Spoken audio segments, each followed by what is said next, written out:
This program features live coverage of an African safari and may include animal kills and carcasses. Viewer discretion is advised. Jumbo, jumbo, jumbo, everyone. Another lovely morning out here in Masai Mara, Mara Triangle in Kenya. It's just overcast and so beautiful. We are starting this morning heading towards that area that I left yesterday. Welcome to your live safari from the African wilderness. And it's actually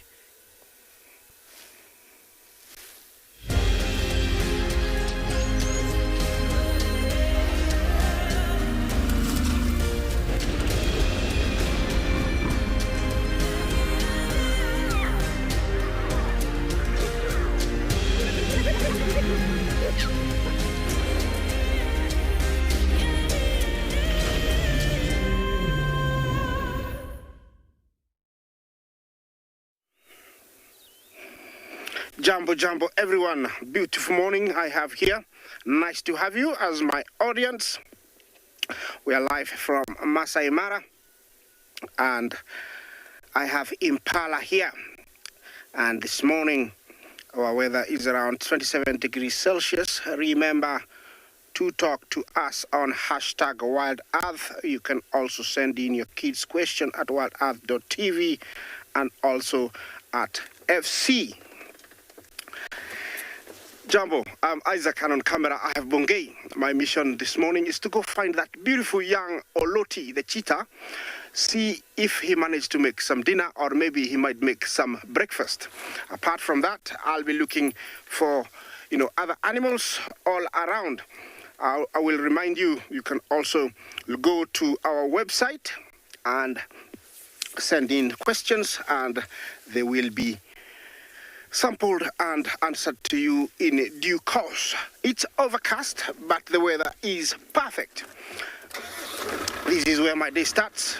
I'm joined in by my colleagues from other locations that will be introducing themselves shortly. And show you what is all around. While I head towards my destination, let's take you to another live location.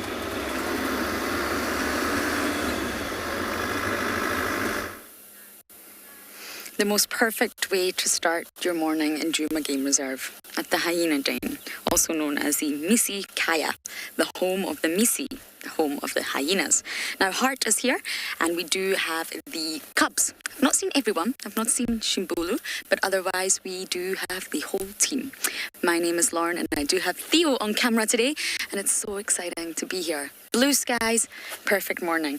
Now, it's getting warmer already, which makes me think Hart probably won't sit here for too long. We're going back to those hot summer days, which I feel they shift their daily pattern to be a little bit more nocturnal. So 22 degrees Celsius and 71 degrees Fahrenheit already. And I can feel that sun getting hotter and hotter, which is wonderful, but it just means that the hyenas will not hang around for long. When it gets too hot, the adults go to either have a lovely spa day in a mud wallow or hide in the shade. If you look around us, there's really not that much shade here.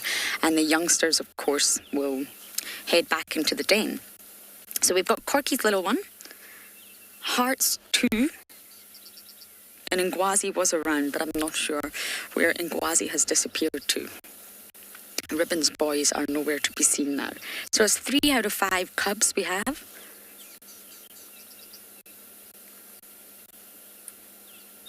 I don't know what Corky's little one is doing, but you can see no one is bothered by her presence. No one is bothered by the fact that she is chewing something right by Hart's backside. There's very little aggression between the 5 cubs. Between Hart's pair, that you can just see their heads, the male and the female, that's the most aggression I see out of everybody. But between the litters, there's 3 different litters here. There's Ribbon's litter, Hart's litter, and Corky's, litter of 1. And there's no real aggression between the 3 litters. Whereas between the pair and Hart's, litter, there's a lot of aggression. And that's, I think, because there's two different sexes. There's a male and a female, and they're striving, they're competing for dominance. Whereas between ribbons boys, I see play, but I really don't see aggression. And possibly it's because learned behaviour from ribbon, or the fact that they are both boys. And of course, Corky's daughter really doesn't have anyone to compete with. She just wants to be friends with everybody. There's interesting dynamics between the cubs and the Juma clan right now. You can see Corky's daughter's really coming into herself, getting her spot pattern.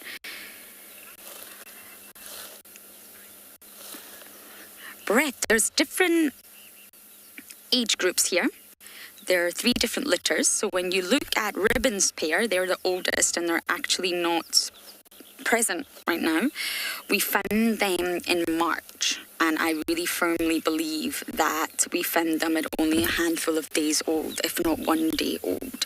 So March till now, almost 9 months. The same as Tandy's son, if you like, that sort of same age bracket. Then the one you're looking at right now is Corky's daughter. And we don't know the exact date, but it's guessed that she was born sort of late June.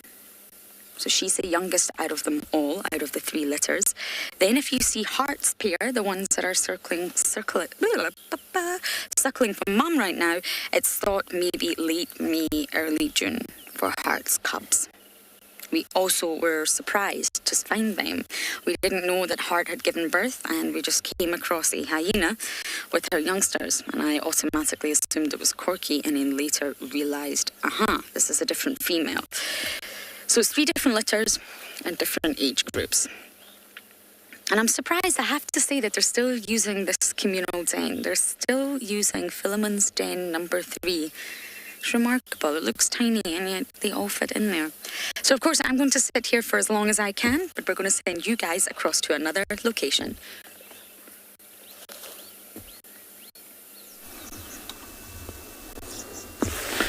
Good morning, and welcome here in the Maasai of Kenya. We have a small, not very big herd of buffaloes grazing, and some are resting.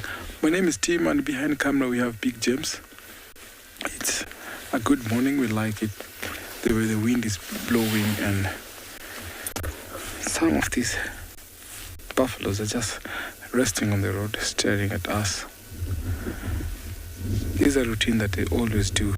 Every morning you see them resting, and then they'll carry on to graze in the mid-morning.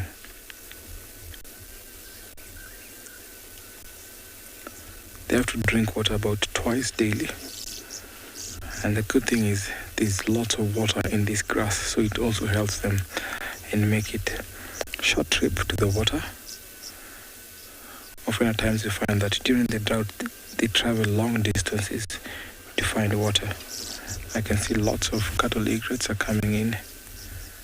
Because the grass being this tall, there are lots of insects and vertebrates in the grass. So the oxpeckers will enjoy feeding on the ticks and other bugs on these buffaloes, while the cattle egrets will eat on the insects disturbed as they walk and graze.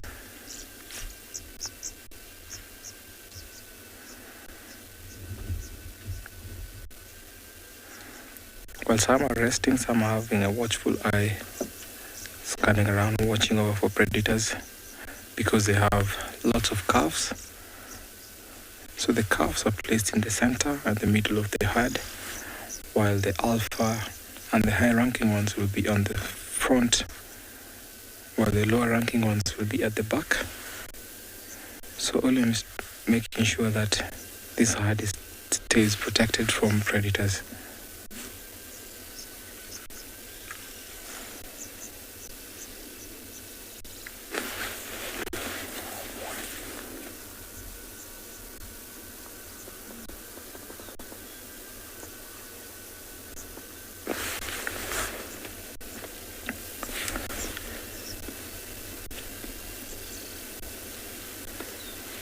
Indeed, it's a wonderful view.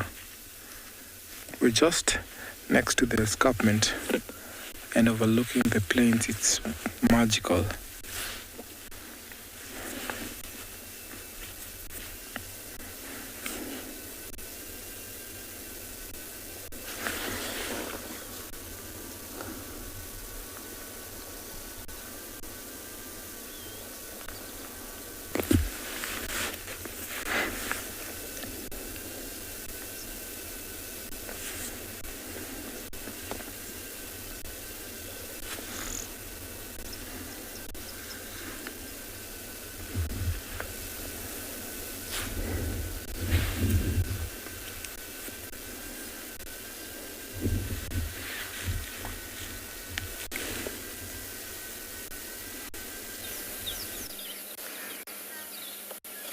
Everyone is very sleepy this morning, including myself.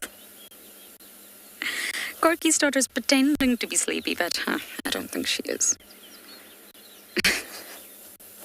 And look at the size difference. That's actually really lovely to see the difference between a fully grown adult like Hart, who's always been mid-ranked. She's always been a decent female. She's never been at the top that we're sort of aware of, or at the very bottom. And then you can see Corky's little one lying down beside her. Good morning. Now, I actually posted about this yesterday, but there was a study done on sibling rivalry in hyenas, and it sort of looked at twin litters like Hart's pair and singleton litters like Corky's one. We don't know if there was another cub and Corky lost it, or if she just produced a litter of one. But the study looked at the concentration of the metabolites of the stress hormone. And the stress hormone is cortisol. That's also the hormone that sort of increases in our blood when we become very, very stressed. And it looked at the metabolites of cortisol for twin litters and singleton litters. And basically, hunger, when they're hungry, that had very, very little effect on the cortisol. So what that means, of the singletons, sorry. So what that means is when they're hungry, the cortisol levels don't increase and they're not feeling remarkably stressed by that. They're feeling hungry, yes, but not stressed. But when it comes to twin litters, like Hart's pair here, the scenario was very, very different. And when they're hungry, the cortisol levels, or the metabolites at least, increased a tenfold. And this is sort of generally because there's a competition. There's a strive for dominance there. So the subordinate one, the less dominant one, which I think in Hart's litter is obviously going to be the male, had a much higher level of cortisol. And what that means is probably becomes very, very stressed when they're hungry because they know they're not the dominant hyena. They may not get as much milk from mum. They may get always sort of pushed down to the least accessible nipple. It may be a constant struggle. It can be very aggressive between twin litters and hyena. And it also, the study went on further to look at the sexes, and it said that when the less dominant, the subordinate hyena, was competing against a female, so a sister, I guess, they are a lot more assertive and a lot more sort of ready for a fight, ready for battle, and therefore more stressed than if it was a male.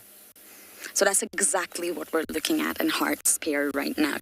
And that's why I think there's a lot of aggression between the two.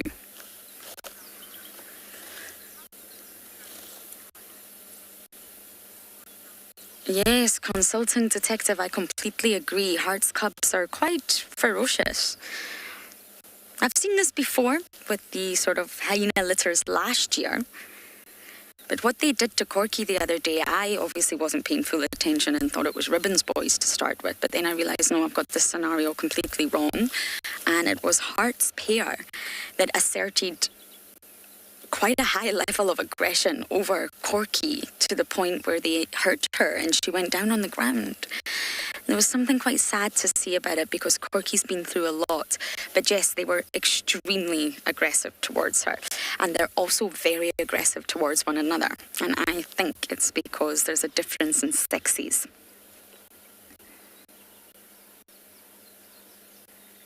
So the female will be the more dominant one and the male will be the subordinate one. So basically this study shows that in wild mammals, because there's no captivity here, that rivalry between twin litters affects the sort of maintenance of your internal homeostasis, which is your internal stability.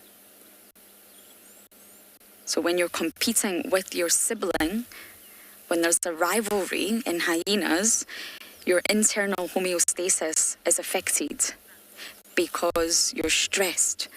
So therefore, your cortisol levels are going very, very high because you're constantly competing, and therefore you're not in balance. Your internal systems are not stable. Fascinating. Stuck in bed, I'm sure you're better at IDing these hyenas than I am. But the spot pattern. is the best way to go. Corky's little daughter right now is very dark, so you can't actually see a spot pattern. She keeps trying to pretend to settle, but she's not. But I find for the adult females, there's only 5, and they're all remarkably different. So Ribbon has a very unique butterfly ear. I'm sure it was Butterfly You that called it that, and I love it. And Heart, she has a chopped off part of her ear on her right ear. The little tip at the point is sort of chopped off. June, one of her ears is flopped over. And Corky also has a chunk missing out of her ear, but it's a different ear and it's a much larger chunk with a tear in the middle. And I think out of all the females, Corky looks the one that's probably had a rough time, shall we say. She looks a bit beaten up. As much as I love Corks, you can see that she's been through a lot. And then Intima is the sort of only female that's in perfect condition. Her ears are in perfect condition. She looks a very healthy young hyena. She's got no battle scars as of yet. But for the cubs, it's very obvious. They're completely, completely different sizes. Ribbon's boys are much older, therefore bigger. Heart's pair are in the middle, and then Corky's little daughter here is the smallest and the youngest. And the one that's determined not to go to sleep. Far too much energy.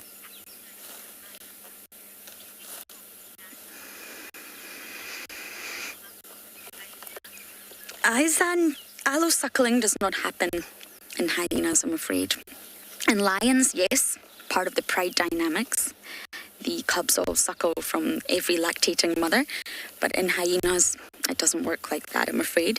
Now, there's been some evidence that you see a hyena cub maybe suckling from a mother that's not their own. But in this case, what's actually happening is, again, dominance. So a very, very dominant cub, let's just say the matriarch's cub, will maybe bully the lowest ranking female. So in this instance, let's just say Ngwazi, Ribbon's son, may try to bully Corky. Corky's lactating and assert a lot of aggression and a lot of dominance over Corky. Corky may just allow Ngwazi to suckle because she's trying to just say, I'm submissive to you, I'm the lowest rank, or I'm just going to let you do what you want. But it's not termed allosuckling, that's more like bullying. So if Corky passed away, that was your question, no, the others would not suckle Corky's daughter. The older she gets, the more chance she will have to survive. And of course, they do bring meat back to the den. They do bring carcasses back here. But Heart and Ribbon would not allow her to suckle, especially not that they are both quite high ranking. Ribbon obviously being at the top.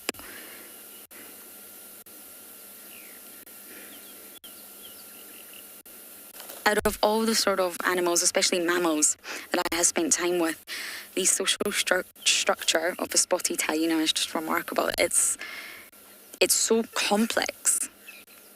And I also feel there's a lot we have to learn about the spotted hyenas that we don't quite know yet. And the only way you'll learn is by spending time with them.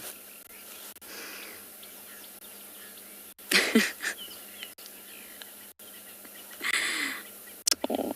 Corky's daughter just wants to be in the middle of it. She just wants to be around with everyone.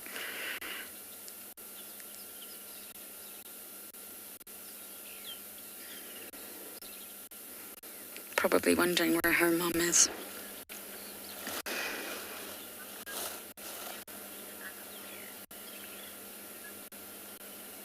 Tim, I think that was.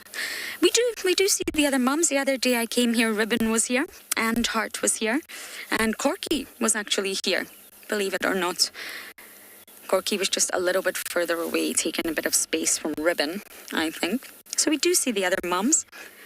The den, I have to say, used to be a lot more active than what it is now, and I've not seen Intima in quite some time.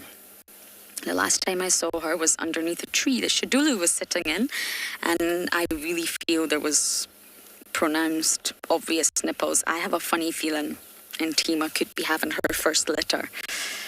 But how to find her, especially in summer, is going to be tricky. I do check the dens that we know about, but I'm sure there's lots of dens that we don't know about. We do see June come around. June lost Tswana, but she still has Sutu, and Sutu's about 2 years old now. So June could definitely also have another litter. It's enough time. But we do see the other adults. What we don't see a lot of is the males anymore. I think Comet's the male that I see the most here now.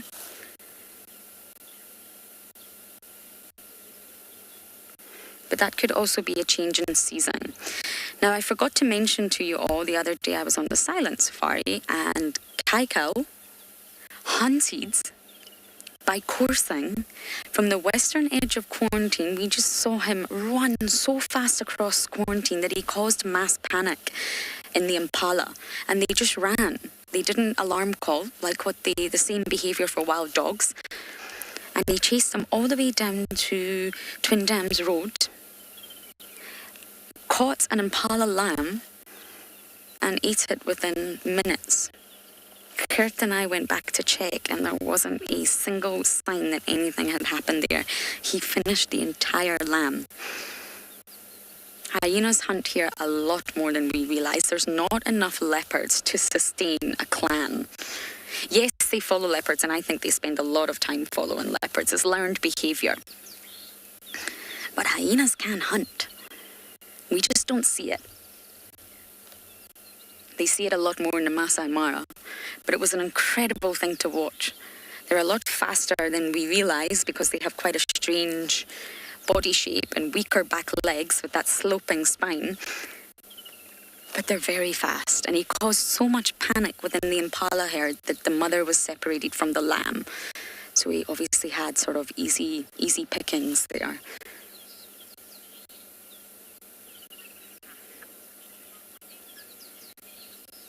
Okay, of course, I'm going to sit tight. We are not going anywhere, but you are going off somewhere else exciting.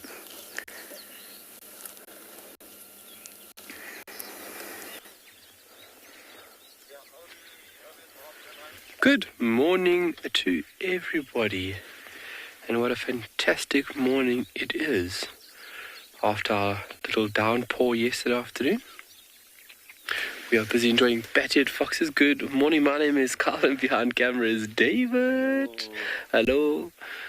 Beautiful little family group of bat-eared foxes. Busy doing a little bit of late foraging.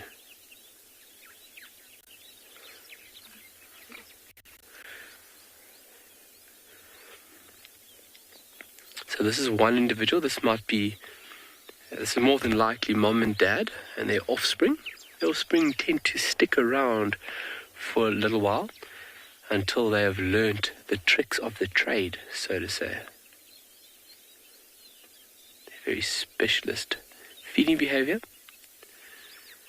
and really nice just to catch a glimpse of these wonderful little animals. So our plan of action for this afternoon, listen to me, for this morning is we are going to go far out west. We had a lot of technical issues last time when we went out there, and we are going to hopefully catch a glimpse of those leaf cutter bees.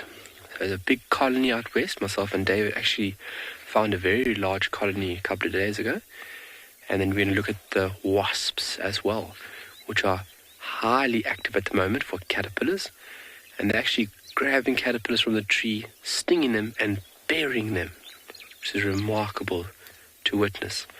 Nice chilly morning, only about 19 degrees, 66 Fahrenheit, so keep things nice and cool. And you can see from the soil how dark the soil is, especially around this little camel thorn that's in between us and those bat-eared foxes. You can see how dark and rich the soil's looking. So that little downpour last night had time to soak in and absorb.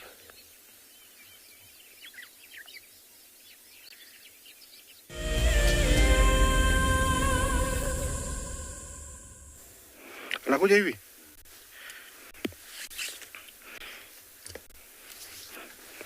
Yes, I'm in search of Oloti, and as always, it is not easy. But it's just the beginning. Here I have a beautiful setting, toppies in front and ostriches at the back. Numbers of ostriches are increasing in the Mara, and it's nice to see a male and about 5 hens. Yeah, the toppy in front is one of our common large antelopes. Very, very fast, and they're almost coming into rutting time, so we'll be seeing lots and lots of them gathered together. These are the lucky ones. They have made it through the night. Not a single young one, so it means it could be bulls. It could be, males, I think so, because females are accompanied by their newly borns. They're about, 2 to 3 months, young ones. And a big gathering like this, definitely they're getting ready to, to rut. Yeah, toppies are grazers, very fast, and they live in bachelor herds or breeding herds. They do migrate, and it weighs up to around 300 kilos. Yeah, pure grazer, and their water dependence, they will drink every 3 to 4 days.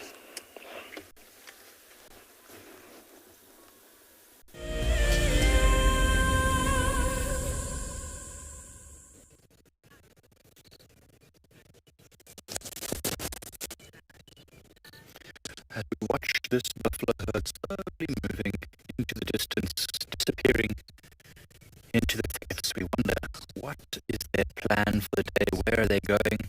What are they going to find? And are those lions going to eat someone? Hopefully not. On this group, because they've got so many lovely babies. Hi everyone, my name is Mike. Behind the camera is BK. You've joined us at Training's Headlands Conservancy. That's a beautiful thumbnail, BK. BK, I love it when you do the stretch. So yes, we are here on Zebra Flats, just opposite. Oh, our audio is doing funny things. Okay, we are opposite a place called Zebra Flats. Should be better, I hope.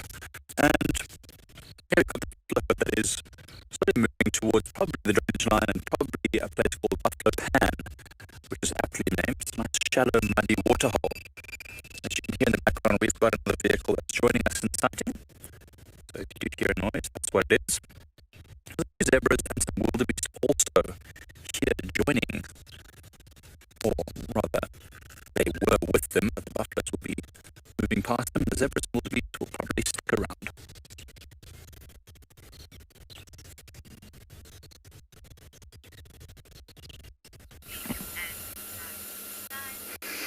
It's all very peaceful at the den. There's a nice breeze coming through. I think everyone's fallen asleep, including Corky's daughter.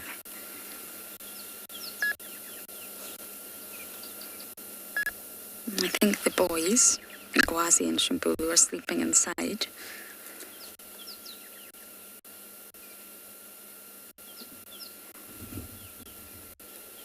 And just like leopards and lions, hyenas are primarily nocturnal, and therefore they will be active all night and sleep all day.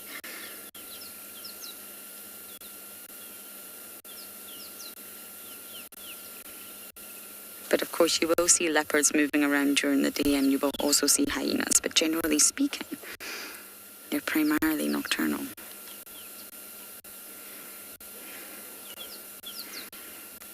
Isn't this sweet?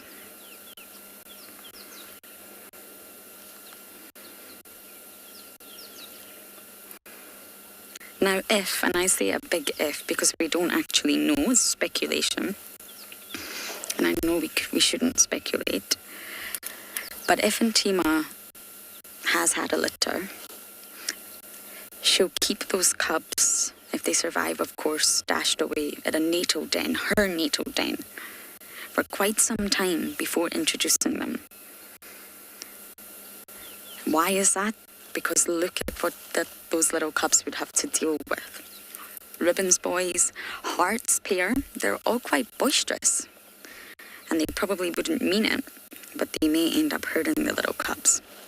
Because they're much bigger, they would want to play, they would bite and push.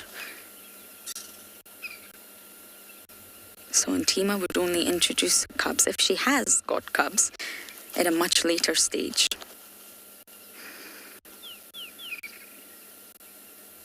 But she would introduce them. This is a communal den. This is a den for everybody. So at some point she would bring them here. But again, we don't know if Ntima has had a litter. I think I'm just hoping. Confirmation bias, they call it.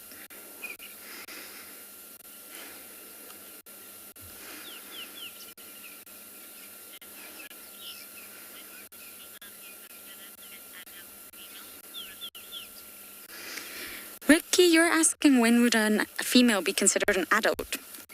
When a female hyena is sexually mature, that's when you would classify her as an adult, and that's at around 3 years old.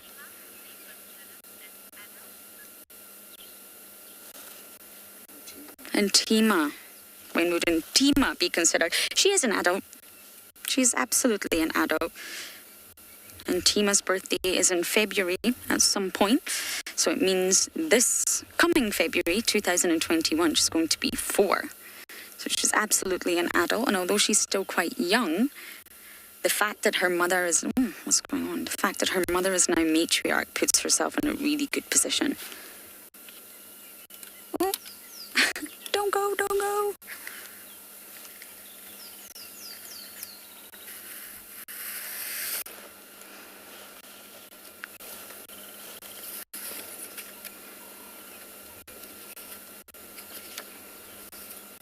Of course, you know what this means. We will have to leave.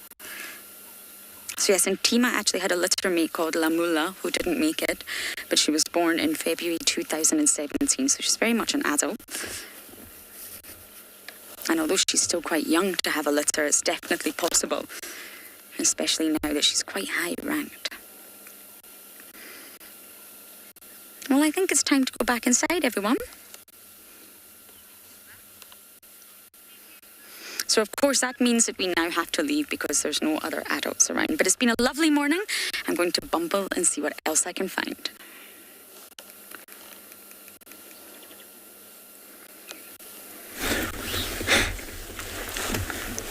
From the hyenas back here in the Mara, we have a lone warthog and elephants in the background. But the warthog looks a little bit scared. Never know what's hiding in the long grass. The animals here will always be wary of predators.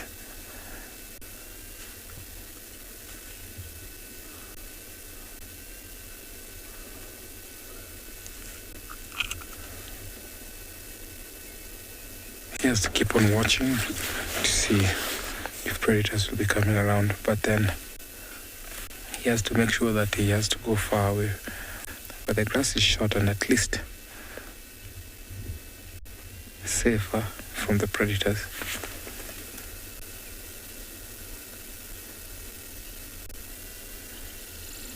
He's the same size as the one that we saw yesterday when the Ohinos took him down. Always males will always be around by themselves, and females will be hanging around with the piglets, but the two will always be parenting together until when the piglets are about 6 months old. He's walked into the bushes, and now we can see elephants way over in the distance. They are grazing slowly.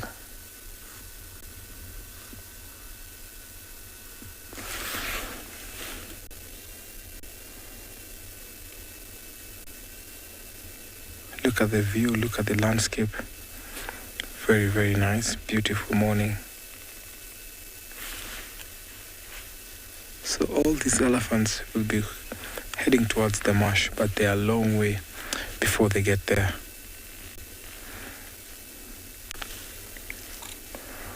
In the backdrop, you can see a table hill, and that is in Tanzania. That is where all the wildebeest go to and come from that direction.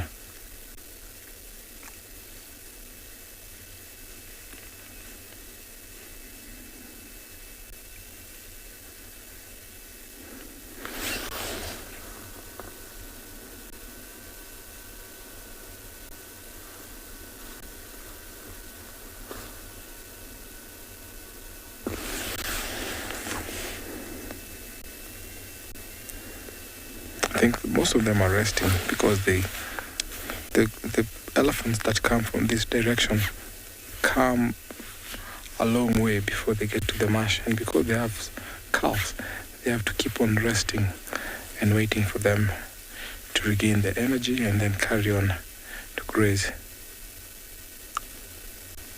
But there's lots of forage, so lots of grass, so at least it's a good place to rest while grazing.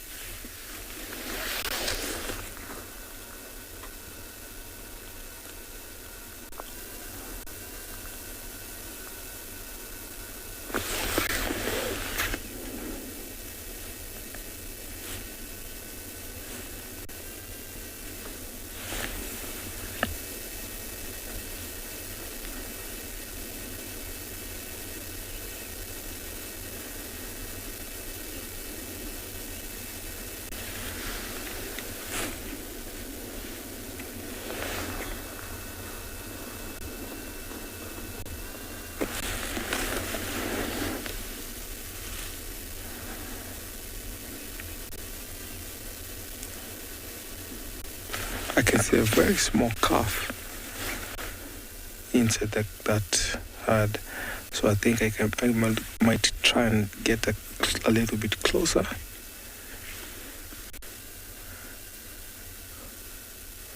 So let me just find an alternative route to get closer to that herd, because there's more coming from the opposite side, and I think it will be nice to get closer and get to see all of them in one big herd.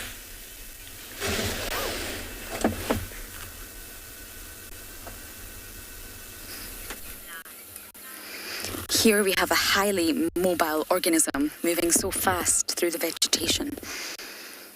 Probably is moving quite fast for its own species. But here we have the giant African land snail, a mollusk.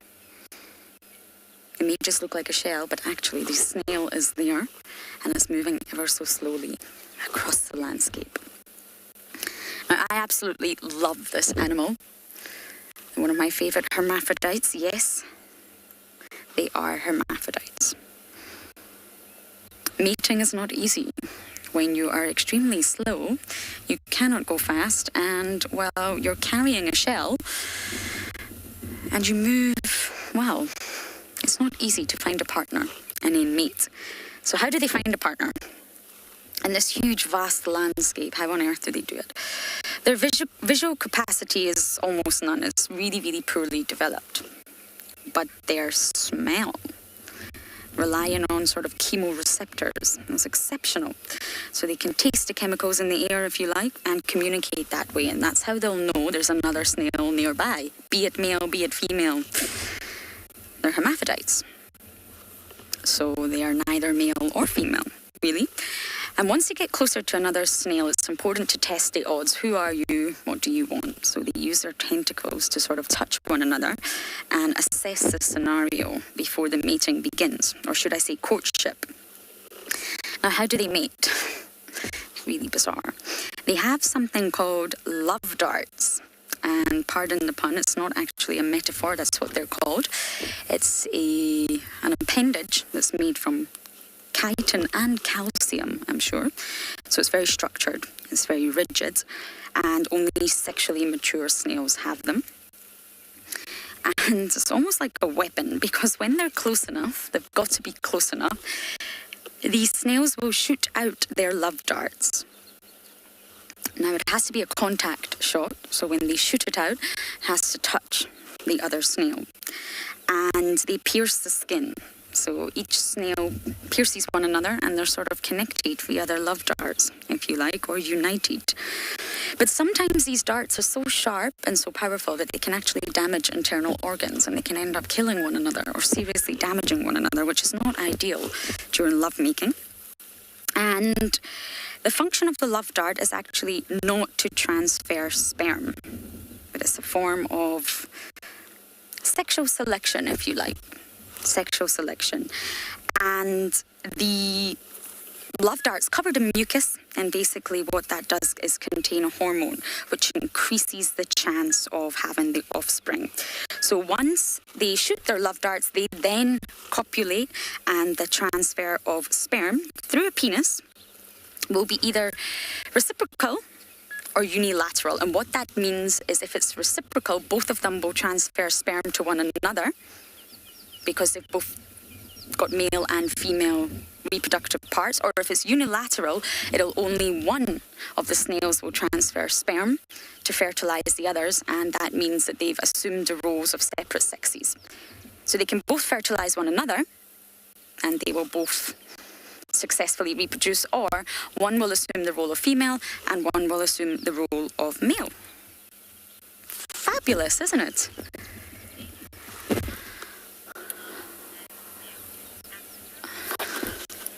So 50. Yes, the name gives it away. Giant African land snail, the largest land snails in Africa. They can grow up to 20 centimeters, which I think, if I'm not wrong, is around 7 inches. So it's just a little bit shorter than a full-length ruler, which is remarkably long for a land mollusk. Using that muscular foot to make your way across the landscape. It can be easy. I just absolutely love them. I love their biology. I love everything that they do. And I think the love darts is the most amazing fact. It's not easy being a hermaphrodite. Lots of hermaphrodites in the animal kingdom, especially underwater. And it's not easy. If you are interested in some other examples, you should Google the flatworms and how they mate, being hermaphrodites. So I think we've lost our little snail here. I don't know how you lose a slow-moving animal, but it's possible.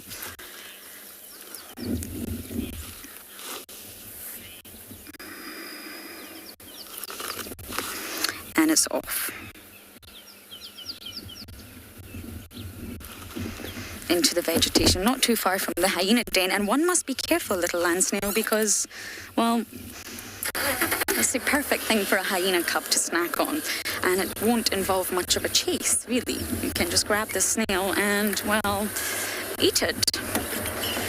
Okay, we're going to Bumble South today and see what else we can find in Djuma.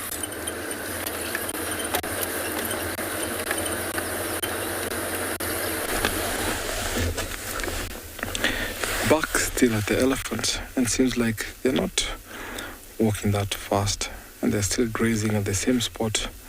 So I'll just be waiting them to just get close to the road, because it's a long distance going to that direction, and I think there's some bits where it's impossible. You can see lots of woodpeckers flying over, and also lots of widow birds. It's that time of the year when widow birds will be breeding, so I'll try and check a good spot where I can see the Jackson's widow bird, how they do make their mating rings. It's very, very nice when you get to see them, how they jump to entice the females to come to their mating rings.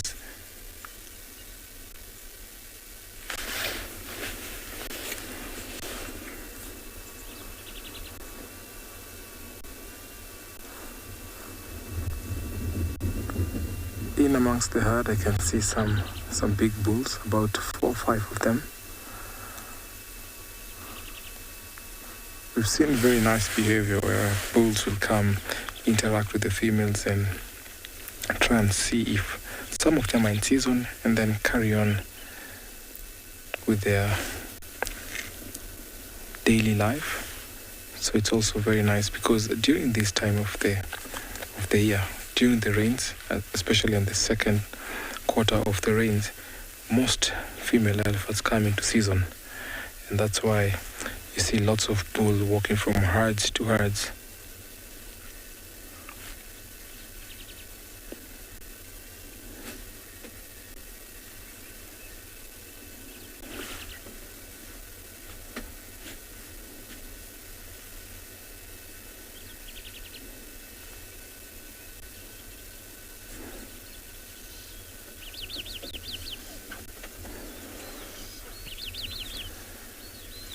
Jack, what an interesting question. I'm not quite sure about if that is is possible, and not sure if we have that, but maybe if I can pass it on to my other guides. But I know sometimes when animals are standing, some of them get to sleep. So I just put the mind in a state of relaxation. So I'll have to pass it on.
Cat lover, I agree, it's a beautiful view with all these elephants.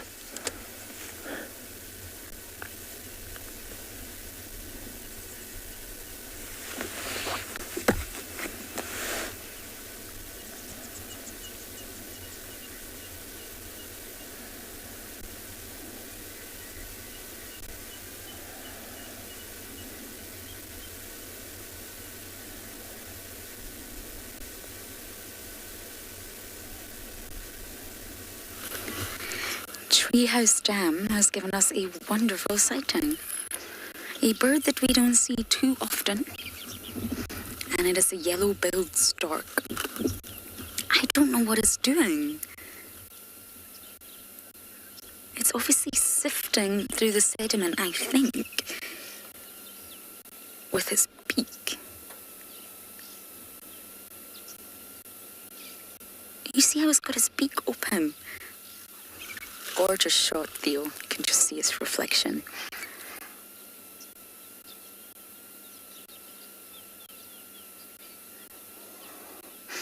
Now, they are aquatic birds, meaning that most of their sort of prey is found in water bodies, freshwater bodies.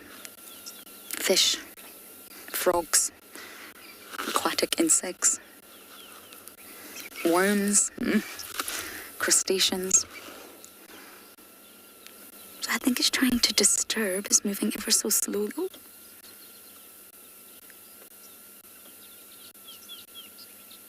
Isn't it gorgeous?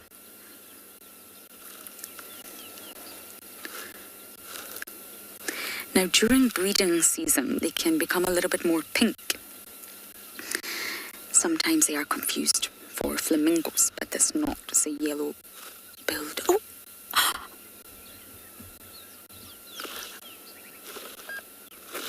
It caught a fish, and now it's having a scratch.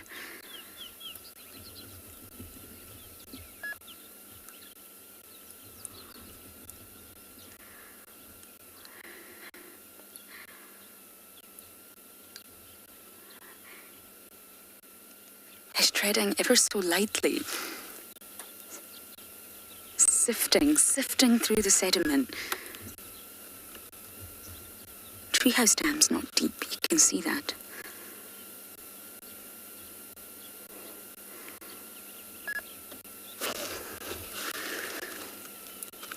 Wow.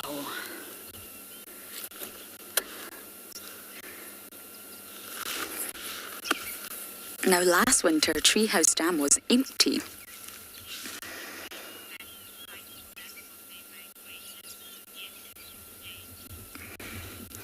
So many of you are probably wondering how on earth can there be fish if this dam was completely empty? Well, fish eggs are normally transferred into the sediment, which stays moist enough, by birds. So when the dam does fill up, the eggs hatch and you have fish. Jane, I have not seen any redback shrikes. I'm afraid. I don't know if maybe in other areas they have been spotted, but here I have not seen any.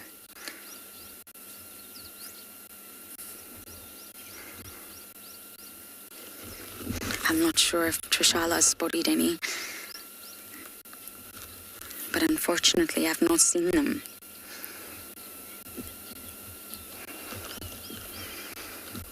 They said to sort of the majority of the redback shrikes, I'm sure, arrived late November. So around about this time, we should start to see them.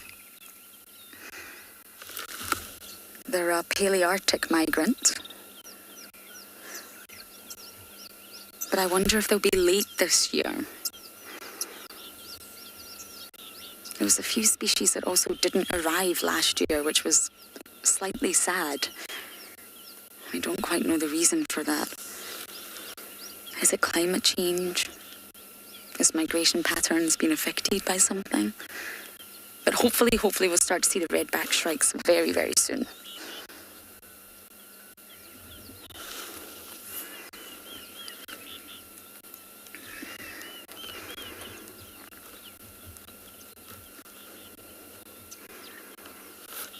I'm going to actually play the call for you because there's not a bird present, so it won't affect them.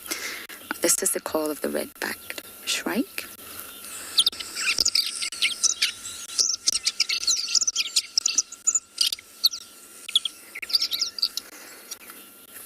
They call it a warbled song.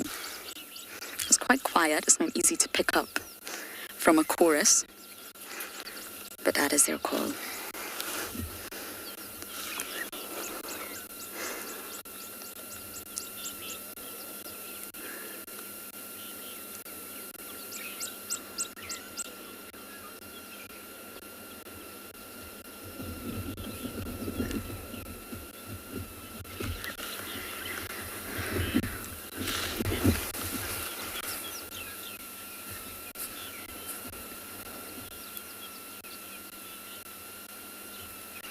Stuck in bed? I don't actually know. The sexes are said to be very alike. There's no sort of major key features between male and female. Oh. Wow, breakfast is going down very well. Down the gullet. Not like the saddle-bill stork where you can look for the presence or the absence of wattles or the eye colour.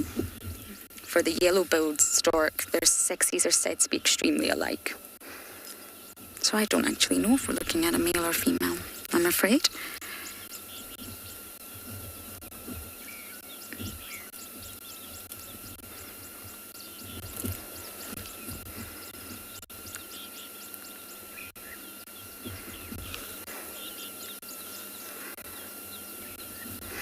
But you see that very, very red face. It's very red. That's normally sort of becomes redder, if you like, during the onset of the breeding season. And as I mentioned, they also become slightly tinged with pink. Now, it's difficult to see from sort of the harsh glare of the sun, but I don't see too much pink on this individual. Sort of on the wing feathers, you should start to see them turning just a little bit pink. Not as pink as a flamingo, just tinged. So I wonder if it's just the very start of the breeding season for them.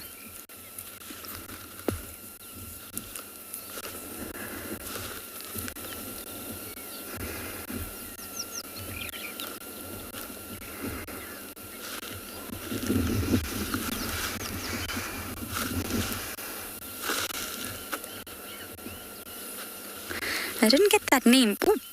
But you're asking how tall is this stork? I did have to consult with my bird app. It's very difficult to tell from here, but they're said to be on average around 1 meter in height, in a sort of normal resting position. So that's 3 feet. And most of that is made up from legs, of course. It's very, very tall. It's not as tall as the saddle-billed, though. The saddle-billed is taller. They come in at about 1.5 meters in height.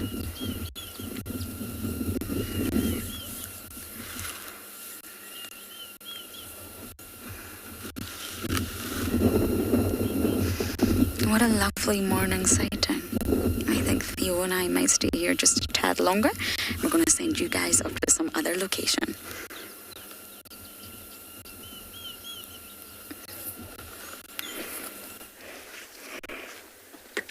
Well, from yellow billstock to helmeted guinea fowl, or if you want to call it, the handbag bird. That looks like a handbag, been pressed in the middle. And these are all non-breeding. When they're breeding, you find them in pairs. A very common bird, very beautiful, as you can see. Sometimes, they disappear, and that's when they sit on eggs. When they breed, they pair, but after, finishing breeding, they come and form this big flock where you can see them foraging using their tough feet and claws to dig for little grubs like larvae on the ground from different beetles. And when they incubate the eggs, they really hide them. You cannot find them. And it takes about 30 days. They hatch quite a lot of them, up to 30 little chicks. Yeah, this is a bird that flies, spends a lot of, that looks like a cock, the way he's behaving.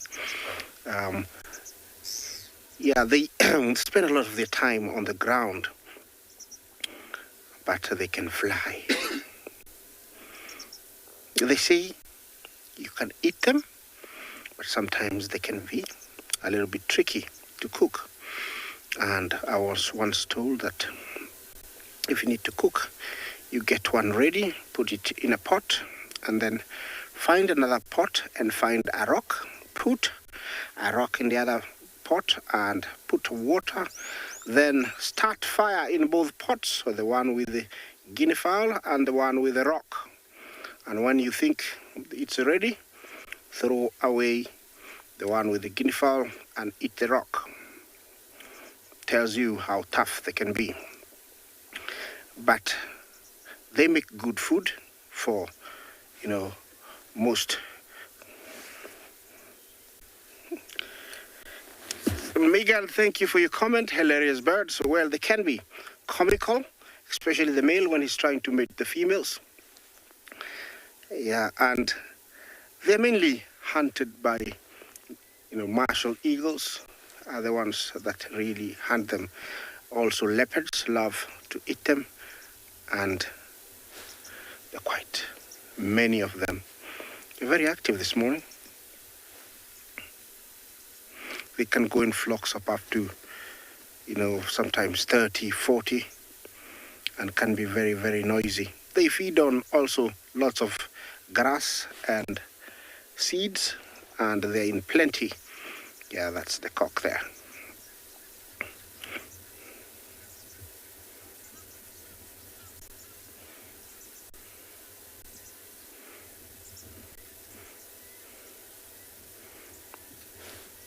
Yeah, look how beautiful they are. There, I think they're feeding on small little pebbles to help in digestion. Also, we have Egyptian geese busy eating seeds off the grass. The Egyptian geese do breed year-round, and they're always found close to water. Yeah, apart from them, also we do have other stuff here, and we have the Cape buffalo. Quite an unusual combo here. Oh, he's gonna get into the water and cross. They are not fussy about water buffaloes. In the heat of the day, they do get in, try to cool off. But this was just a crossing. It's quite unusual mix here because there is one female and two males. I think they were part of a huge breeding herd, but they got separated. The one in the middle is the female. You can tell by the shape or the formation of the horns. They are not as thick in males, they're quite thick, and especially in the middle, to cushion the brain from fighting. See that? Yeah, the birds on the back there are oxpeckers, and they are making sure no parasites, feed on the blood of the buffalo.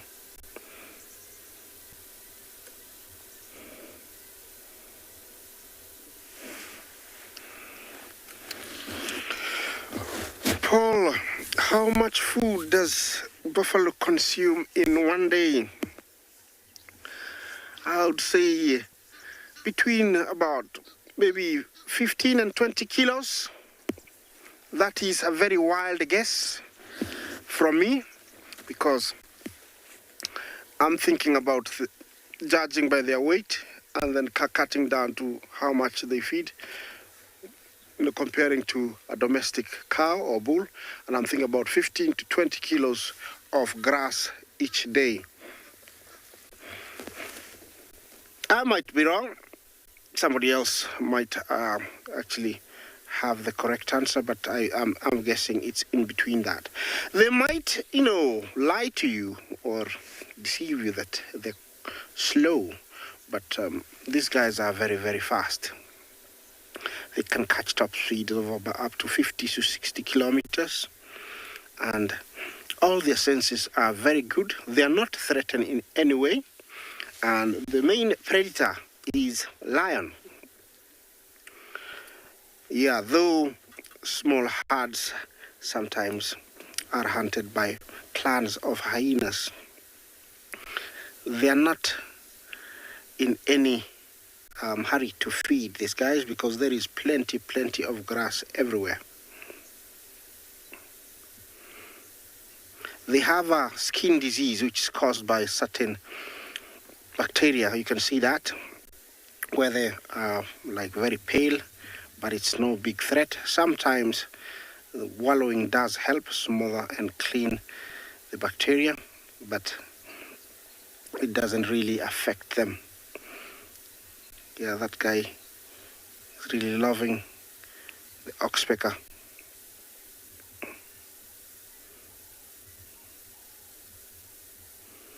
They might end up catching the big herd that maybe they got separated from, but they have, they are not in a hurry.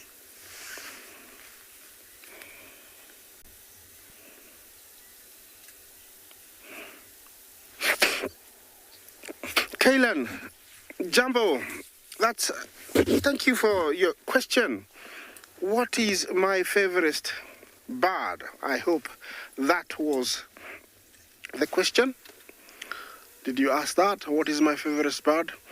Actually, I have very many, but there is one particular one. It's called an arena trogon, and it's very secretive, lives in the undergrowth, and it's got lots and lots of colors. Anybody who sees it usually goes, wow, are they here? And it's got a call that goes like,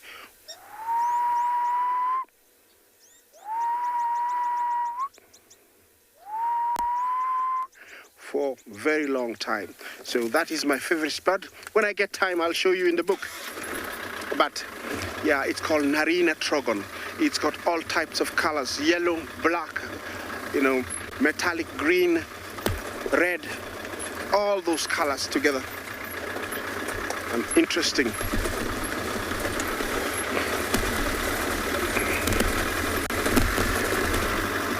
Our guinea fowl have relaxed. They're right here.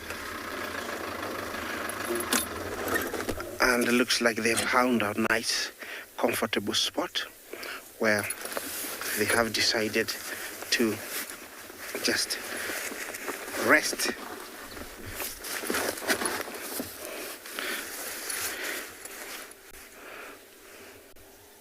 Time to clean up. It looks like it, preening, removing all those ectoparasites, and also making sure that the feathers are well kept.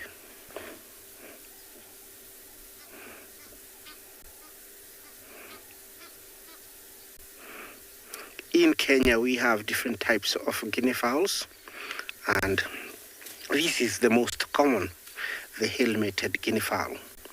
We have another one called the vulturine. It's found north of equator, prefers much more arid habitats. And then there is the crested, more of forest. All those are very rare, and anybody seeing them is always wowed by their find.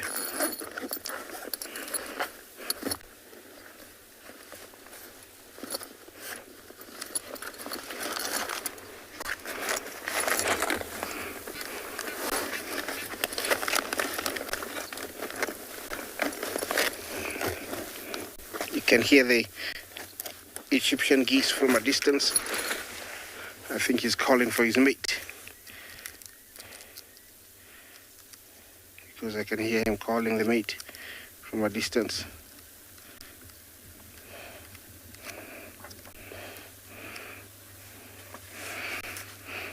Yeah, I found my Manarina trogon, and quickly can we share this? Bungay.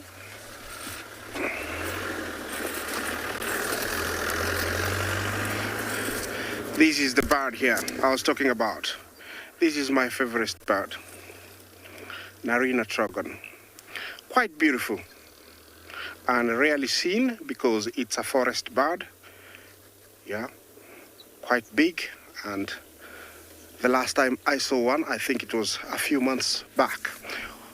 Well, let's take you to another beautiful location.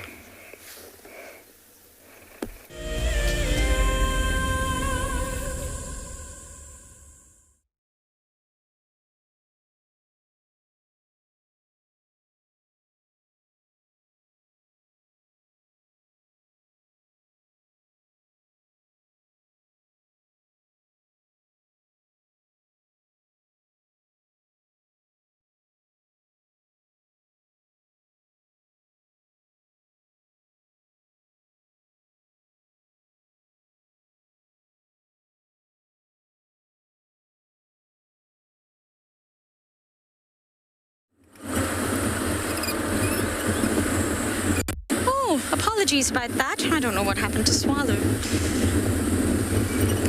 I'm actually pondering. You've caught me in the middle of pondering what to do and where to go. But we are going to pop into Chitswa and see if there's anything exciting happening down that way.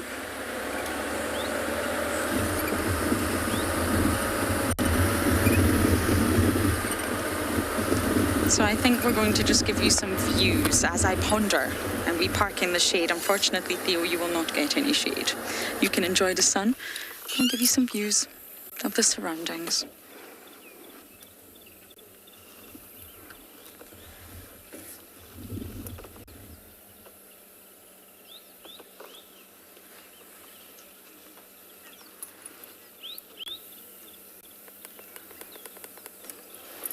Isn't it glorious? Juma on a summer's morning.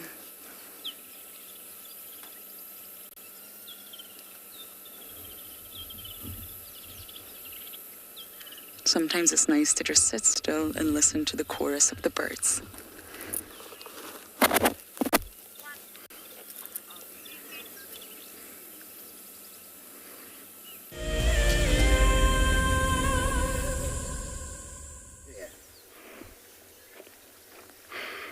Well, from my guinea fowls to the beautiful and the elegant impala, and here is a big harem, and all of them seems to be very relaxed after a long, scary, hairy and long night. It's time to relax. Very many young ones here, half growns. Quite nice to see this kind of mix. And everybody seems to be trying to look good, cleaning up their skins. All those, most of them over there are almost under 1 year. You can see the big guy way back there. The ram is back there. It looks a little bit stressed doesn't look very happy. Yeah. They have a very tough, short life, these males, because having this many females is no joke. Yeah. Keeping away other males, checking that nobody is stalking you, mating with as many females as possible is a lot of energy, and so their situation or their shape goes down quite quickly. But to take over a harem like this, they must have been at the top of their game. That means health-wise, they were very healthy, and so they actually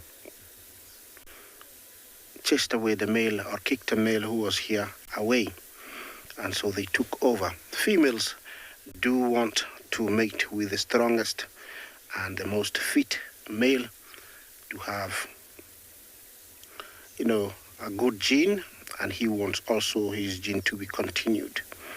So they do choose the best male, but once he starts deteriorating or his condition starts going down, then another male will come in.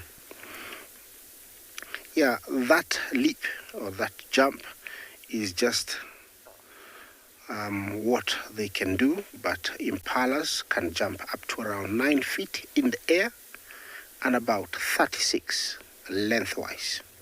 So they are very, very good jumpers and leapers. Usually does help when trying to get away from predators. Mainly hunted by leopard and cheetah.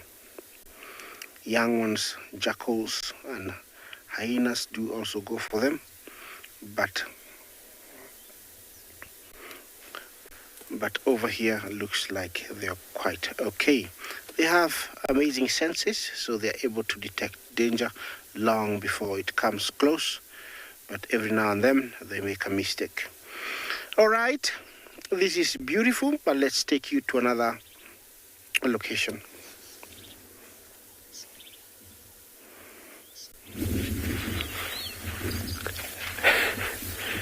Welcome back. Caught that you folks had seen an arena trogon. What a fantastic bird to see.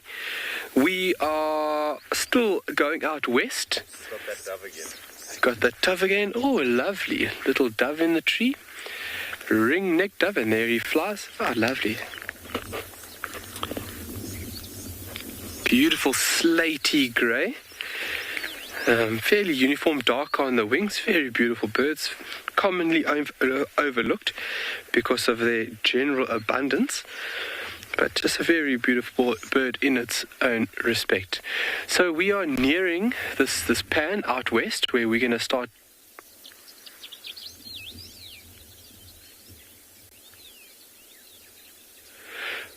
Sorry, I just heard something there. Where we're going to start looking for those beautiful insects. Obviously, with the increase of temperature, they'll become a bit more active. So what we'll do is we'll do some birding out there first, and then as the heat starts to increase, hopefully the activity of those insects do so as well. Very, very beautiful area. So we basically through the undulating dunes of Tswalu, and we've come out to now more of a flatter section here in the northwestern sections of Tswalu. And it's slightly undulating. It's not as prominent as those dunes as we've been going over. Slight undulation. You can see the vegetation being quite uniform and shrub-like out here, with a few prominent camel thorns being displayed, breaking that uniform format of those shrub-like trees. It hasn't experienced that much rain out here. It's not as much as further east. Oh, it is very... Paul, are there any African grey parrots here? No. This is definitely not the environment for African grey parrots. You want more of a foresty type vibe. This is a little bit more harsher environment for that of a parrot. So looking at the rain that fell yesterday, look how much moisture is in that soil. And it has a beautiful full-on earthy smell. If you've ever smelt good organic soil, that's what I'm smelling from this here, just filling your nostrils. And that is a decent amount of moisture. And also when it fell yesterday afternoon, quite late, so that just allows the soil obviously to soak up the moisture, but then also now throughout the night, the plants, just giving the plants more time to soak up this beautiful life-giving stuff. I mean, that's deep. Oh, wow. Shows a decent amount of rain fell out here. Look at that. Fantastic. So this area definitely received much needed rain. You can see in comparison to where we were a couple of days ago, very far north, there wasn't that much rain up there. For now, we're going to send you off to another safari location and we'll see you back this side.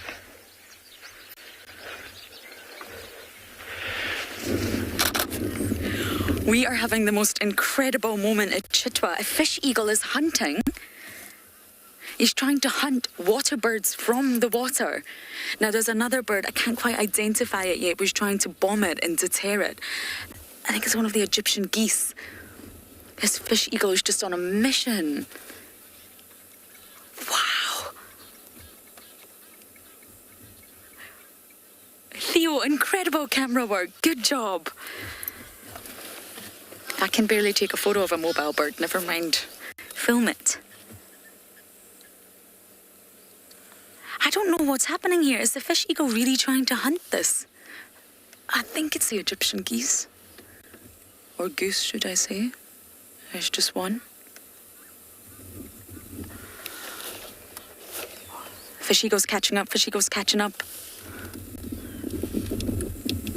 This is one hungry eagle. We saw it swoop down, maybe trying to catch fish. Then we saw it swoop down, trying to catch a bird. This is the most active I've seen a fish eagle in a very long time. Oops, sorry. That's our delightful Eastern Channel.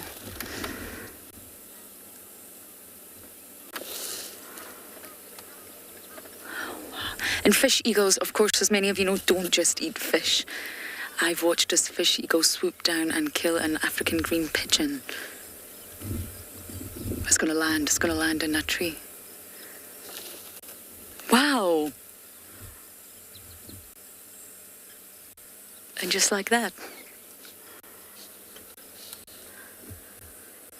Good job, Theo. He's smiling.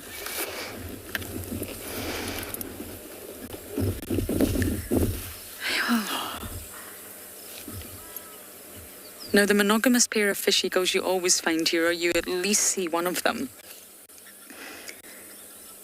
But that was really something to watch.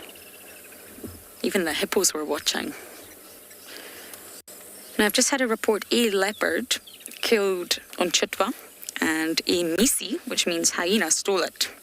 So I don't know who the leopard was, or if it's still around, but I think it's worth investigating. I have a funny feeling it's Kuchava, but again, I'm doing exactly what I say you shouldn't do, and that's speculate.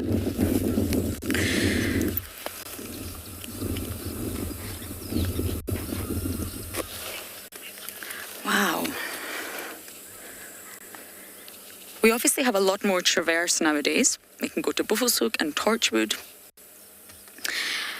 But I think Chitwa Dam is probably still my favourite dam.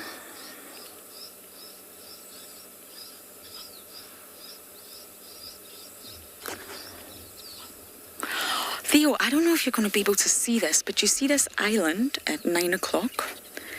That sort of large patch of vegetation. I think there's weavers there, active weavers.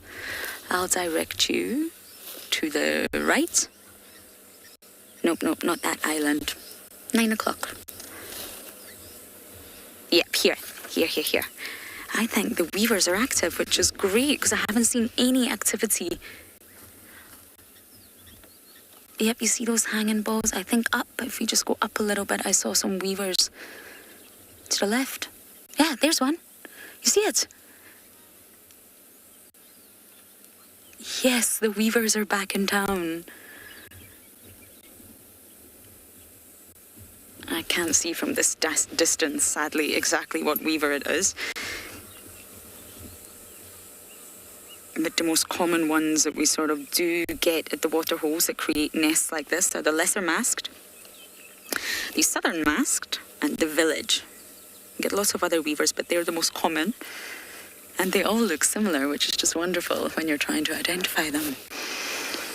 The lesser masked actually has a larger mask than the southern masked. So whoever named that species, I would like to have words with you.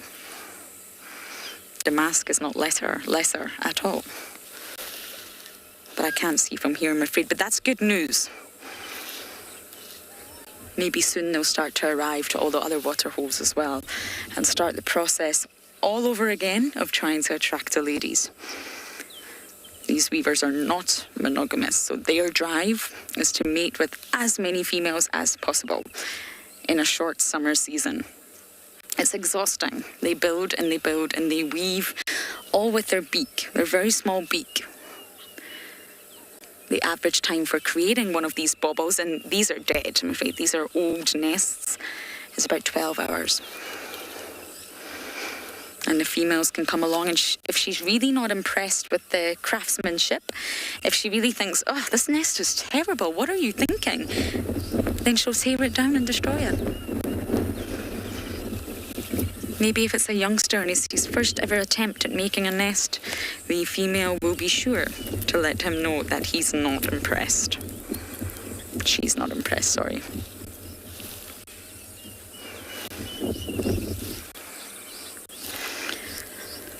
I was hoping that fish eagle would come back, but I think it's staying put for now, probably resting, recuperating after that exhausting flight.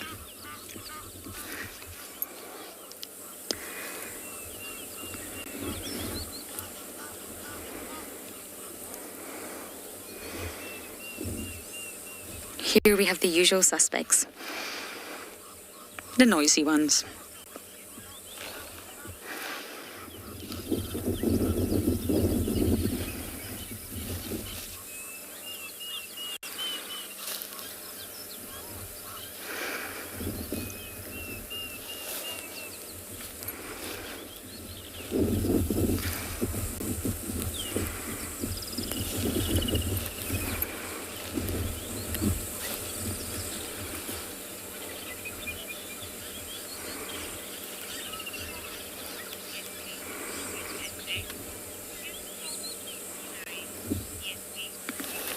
Yetzi, USA, beautiful scenery, I agree. That's why I'm just taking a little break from talking and letting you all enjoy the sounds and the scenery of Chitwa Dam. It's really spectacular.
I love water.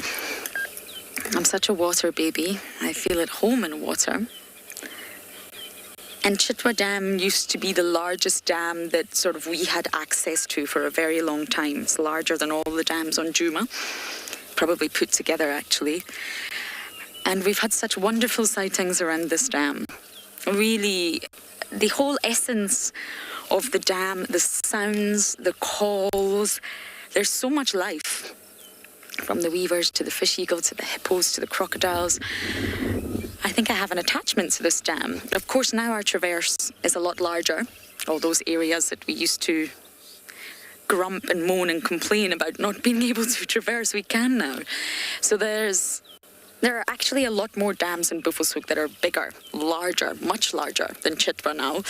But obviously, I don't have an attachment to them yet. I love being near water. I love the smell, that damp, earthy, muddy, moisty smell of the fresh water in the dams. I love the activity. I love the sounds.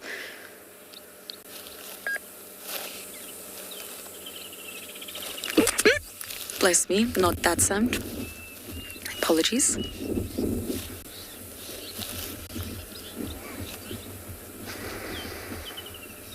But I think we are going to try and get on this radio now to find out, it's beeping, to find out if the leopard is still in the area.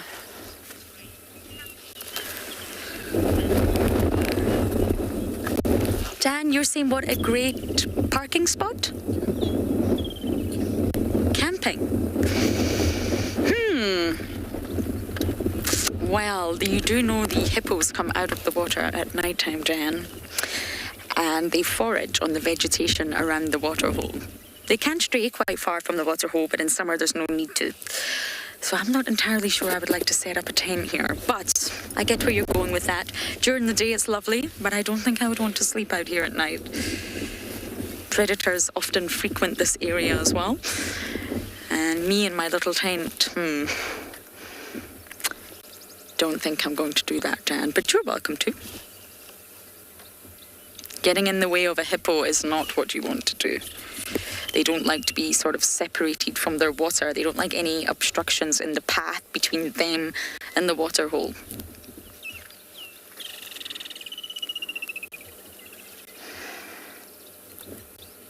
And a 3,000 kilogram hippo running into your tent. Maybe it doesn't see your tent. And it runs over you. Ouch. But yes, it's a beautiful spot. Maybe we'll go with parking, what I misheard. It's a good parking spot in the safety of your vehicle.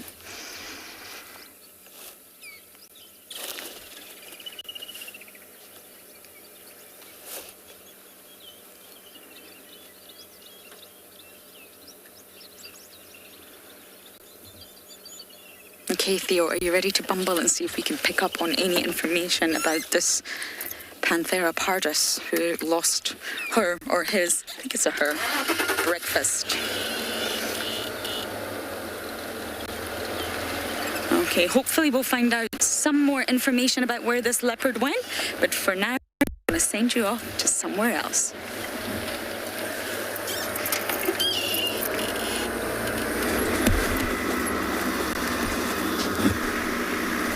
From looking for leopard to looking for cheetah, but I seems to have given up because the area to search is very huge, and also the grass is very tall. I don't know if Oloti made a kill or he was still sleeping, so I've left and I've come to this open area to see if I could find any other cat, but they are not the only animals. We have the big and mighty elephants. Yeah, the big herds of these guys have sort of left the swamp and they're out in the open, quite spread out. I think in the last 2 weeks there has been the most births of young ones. African elephant. But he said that we have a different kind of elephant in Africa, we call the forest elephant. but there's still a lot of research being done. Elephants, an animal persecuted for many, many years. From the time of my ancestors, they were hunted for their ivory, and it was shipped out of Africa. It was very prized, and until very recently, when poaching was actually eliminated in most places, their numbers are starting to come back. They are still persecuted because of their tusks that are valued in other countries. Over here in Kenya, it is totally illegal to have anything from elephant, and you're not allowed. Some of the biggest tusks ever seen were found here in Kenya, and they weighed up to around 50 kilograms a piece, and the length was about 11 feet. So they're quite long and thick. We rarely get to see that kind because those genes were eliminated. There are some good ones that are coming back, but I think it will take a long time for the long-tusked elephant to come back. In fact, some elephants have started not growing tusks because they've learned that tusks are the reason they are hunted and killed. So some herds don't grow the tusks at all.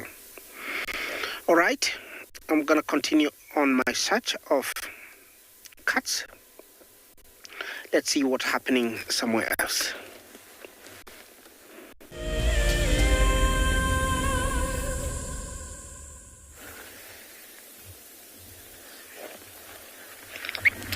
Welcome to my little piece of heaven here in the far reaches of the western sections of Tswalu.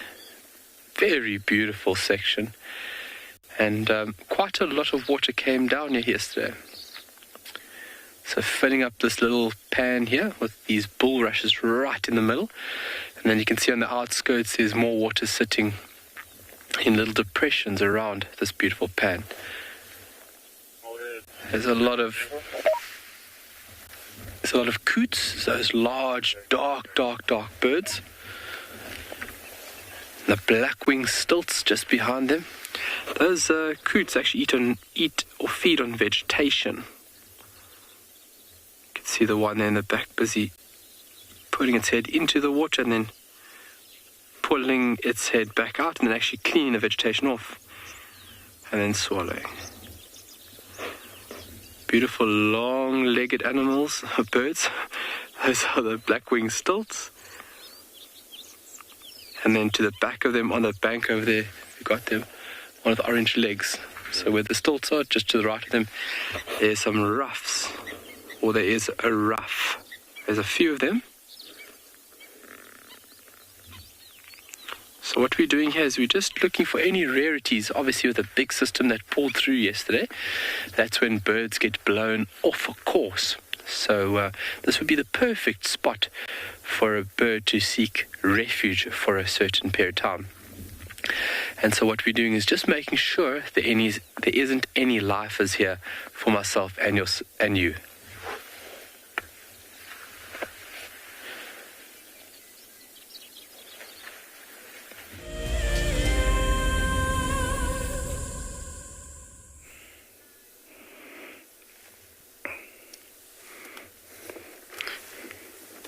Yeah, elephants need to constantly be on the move because they have they're very big, and so the tummies are big, and to feed them, and they have to be constantly trying to fill them up.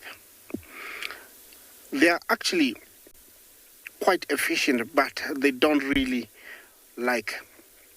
grind their food properly like other browsers and grazers, because they don't ruminate. They're called hindgut fermenters, and hindgut fermenters, their food takes a little bit of time to go through because of all the cellulose in plant. It needs to be broken down, unlike in ruminants where they store it and break it down in one of the stomachs, then regurgitate it when it's broken down, then chew it and then take it to another chamber of the stomach where it's also processed.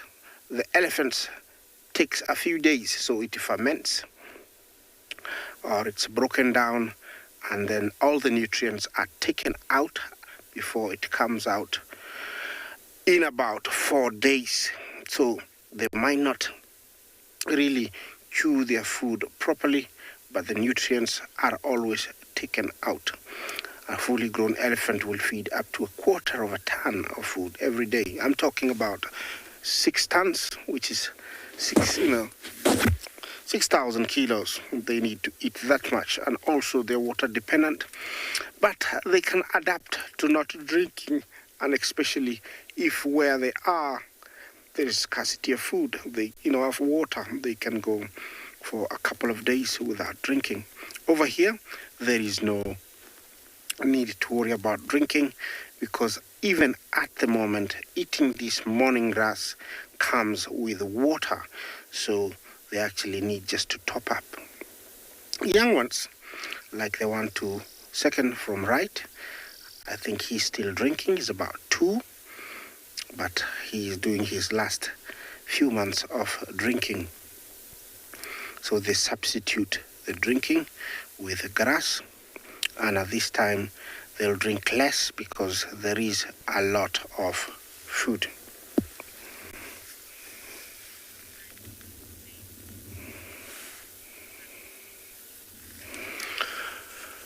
Rusticated charm. Do elephants spend their time in the plains or in the hills? Tricky question to answer you, because elephants are quite, I'll say, intelligent, and depending on what they need to feed on, they'll find themselves there. So they might be up the hill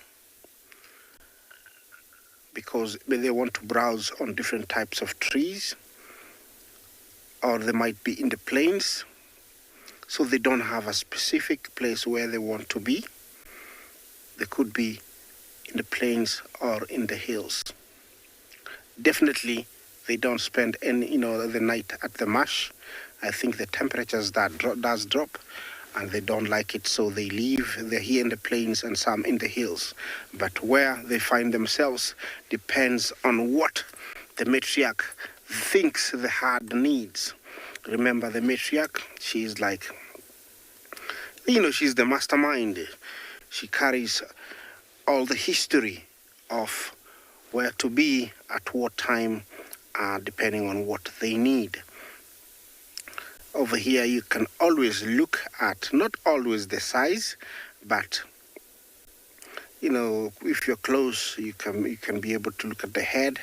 You can look at the temples. Usually they are sunken in, and sometimes the size also does help. Here, there could be related sisters or a mother and her daughters. That's how a herd is formed. Mind you, this animal is very gentle, and you can get really close to them, but elephants are very, very dangerous when they decide to. Their eyesight is very poor, as always, with most big animals, but their sense of smelling and hearing is equivalent to none. Looks like in this herd, they have a mission to get to the marsh, and something has been said. Everybody has come close, and they're all on the move now. And I think I'm also gonna move. Let's find out what one of my other colleagues has got for you.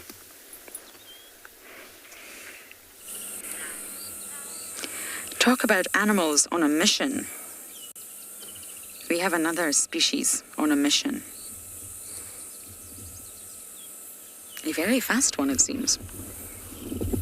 Now, this is a Speaks hinge tortoise, not a leopard tortoise. And I do want to demonstrate... Oh, that's my hat. Sorry, Theo. I do want to demonstrate how I know that.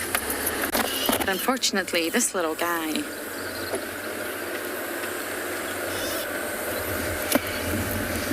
Can you get it from here? So if you look at the shell, the carapace, which is a name for the upper part of the shell, believe it or not, the shell is 360 degrees. The underside is also classified as the shell. It's just called the plastron.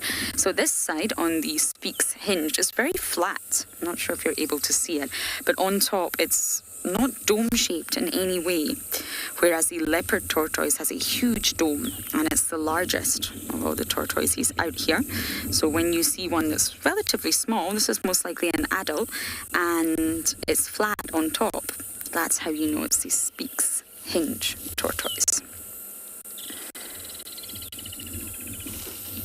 Just hear the woodlands kingfishers everywhere. So there's enough moisture in the air now that different species are starting to appear, especially reptiles. Summer is warm enough to be solar powered. A lot of them will come out of their temporary dormancy, and there's enough moisture and plenty food around. Now, it's got a flexible hinge, this one, towards the rear of the carapace, so I'm not sure we can see it from here. But at the backside, if you like, one of the scutes, which is the proper name for scales, actually has a hinge and is quite flexible. And the adults, I don't think the juveniles can, but the adults can close the back of the shell, and it basically protects its rear end, where the genitalia is, from predators. So a lot of predators will come from behind and pick up the animal from behind. So it's able to close the shell completely and protect it from any predators that may be coming. It's got a different diet as well. It's carnivorous. So although smaller, it eats other animals.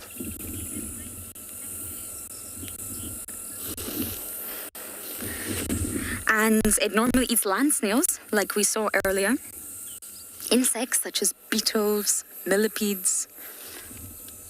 And apparently it substitutes this diet by eating mushrooms. I guess you could classify them omnivorous, but generally speaking, the diet consists of animal protein, so it eats other animals. Very vicious predator, this one. I wonder how it catches the land snail. It'd be like watching things in slow-mo. Two slow-moving animals. It'd be quite entertaining, actually. I think we've lost him for good. Into the vegetation he goes. And that's exactly what they'll do all day. When they're too hot, they'll seek shade. And when they're too cool, they'll expose themselves to the sun once again. So I'm going to continue bumbling and see what else we can find.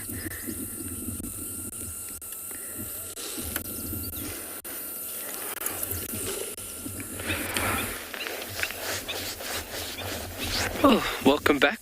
There's not too much. We've been doing a little bit of scanning in between these beautiful green plants. There's nothing much in between them. Blacksmith lapwing busy making a noise there. There's a few little birds, 3 banded plovers in the water's edge here, a little stint. Like I mentioned, a group of ruffs. Blackwing stilt there, they're feeding in that green stuff, Dave. On the rim there, there's a little island. On the far right-hand side, they're feeding through the green stuff here. Very nice to see that. This is the first time I've actually had the privilege of viewing these birds on Tswalu. Rough. When it comes to these LBJs, these water birds, like I said, can be very tricky sometimes. And that's where we've got to be very careful now, because that system that came through could have blown in a bird that would be very far off its range. So we can have these rare vagrants being pushed in, which is very cool. Just keeps birding exciting.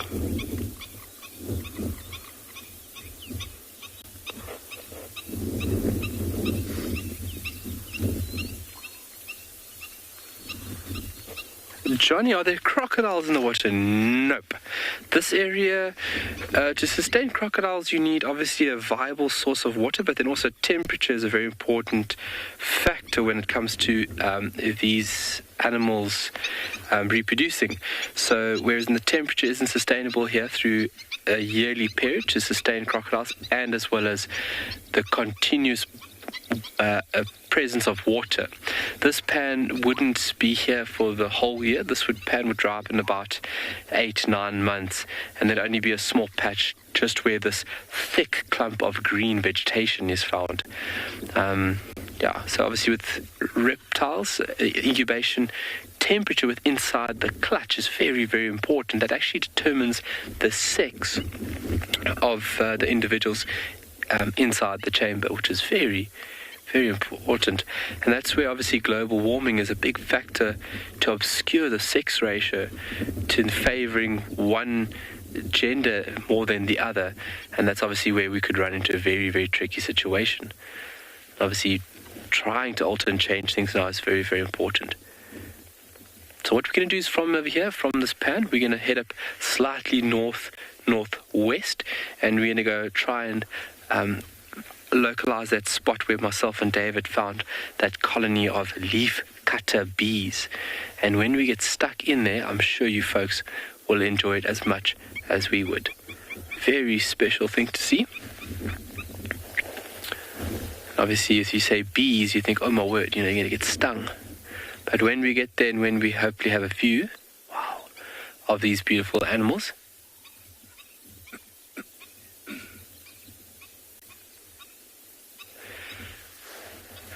do I ever find, sorry, I didn't catch the name there.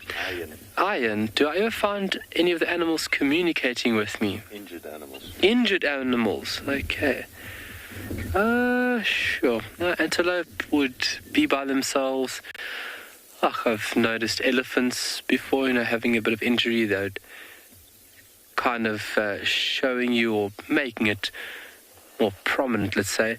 But with the other animals, no. If you're injured, from my experience, you want to kind of be concealed. You want to be out of the watchful eyes of predators, because predators will pick up on injury very quickly and utilize that opportunity. But with myself, no. I've never experienced any of the injured animals trying to communicate with me. Maybe my inner animal is broken. It's definitely not, but I've never ever noticed anything like that. So no. Sorry, Aaron. No. So with a vast amount of water now sitting on this section of Tswalu, we had a couple of weeks ago with Glenn, we had the wave after wave after wave of those sand grouse coming into this watering hole. We won't find them out here now because of the amount of water that is sitting around the vicinity of this northwestern section. So they won't specifically visit this one pan. They can make short distances to water, obviously, for their chicks. But when it is drier, then they can make long trips, and that's when you can have a hive of activity of these birds visiting one source of water. This coot busy coming across this bulrush over here, red-knobbed coot. So it's using its very, very long toes to propel itself through the water there.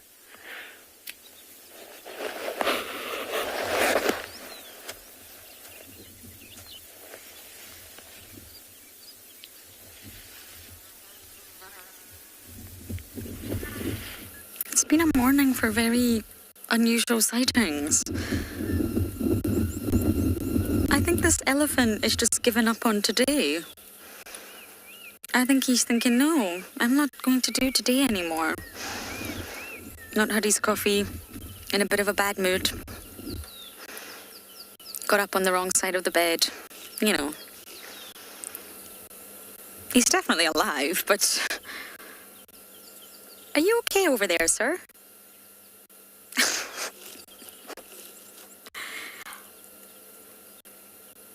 Yeah, he's just completely giving up on being an elephant today. I think he wants to be a land snail with his love darts.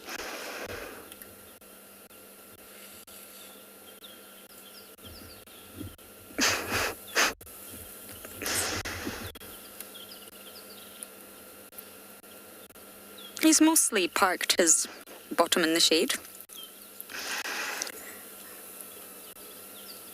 Occasionally putting some sand over himself.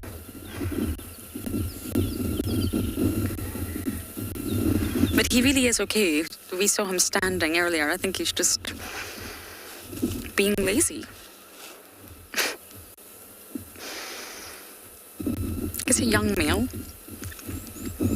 Completely on his own. I don't see any other elephants around.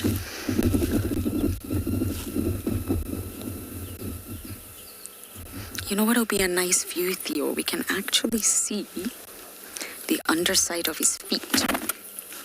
We don't often get good views of that. You choose a foot. I think that back one maybe. You can see how wrinkly it is.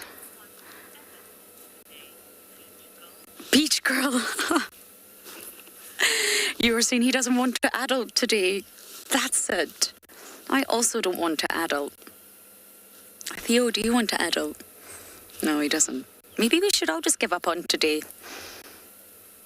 Although it's a beautiful day. But I think you hit the nail on the head there, beach girl. But yes, look at the feet. You can see the toenails. They have toenails to protect the feet. And it's also incredibly wrinkly underneath. And there's a reason for that. It's the exact same reason that it's wrinkly everywhere, to hold in the moisture, to keep it cool. Although we do have cold days here and overcast days that we all like to complain about, generally speaking, summers are hot. And to have a large body mass like that, it's not easy to keep cool. No sweat glands. So these wrinkles hold in moisture, hold in mud, and helps them keep cool. And that's exactly why they also have wrinkles on the underside of their feet.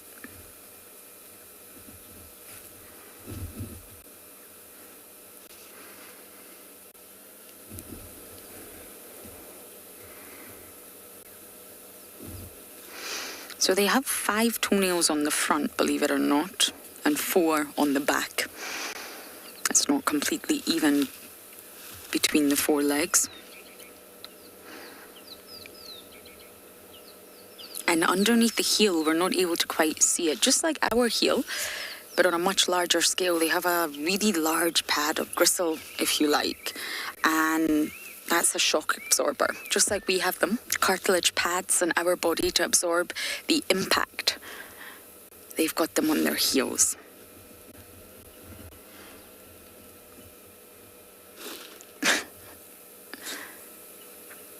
Oh.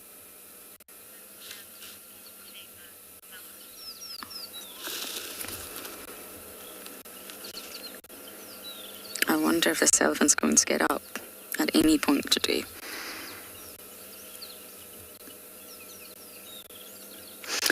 Paul, you're asking, do elephants have a 4-chambered stomach, i.e. are they ruminants? No, they don't. Their stomach is sort of almost like ours in the fact that it's one stomach without these unique pouches. And although it's obviously different from ours, it's different in shape. It's actually cylindrical. It's very different in shape in comparison to ours, and it's said to hold far more food, of course. Oh, hello, boy. Of course it does. Look at the size of them. And they have a very incomplete digestion, but they don't ruminate. They don't bring it back up and chew the cud. So they're bulk feeders. Sorry, this young boy is just hysterical. I don't quite know what he's doing. Are you getting up now? Okay. And they take quantity over quality. So bulk feeder means they will just eat and eat and eat and bulk and bulk and bulk. That's why they're always doing the toilet. We always seem to catch an elephant on camera doing the toilet. It's just a constant process. They've got a very inefficient digestive system. Whereas ruminants, their digestive system is actually very efficient. and they only digest about 40% of what they eat, and that's why their dung is really safe for us to pick up. At the end of the day, it's just non-digested plant matter at the end of the day. So being bulk feeders,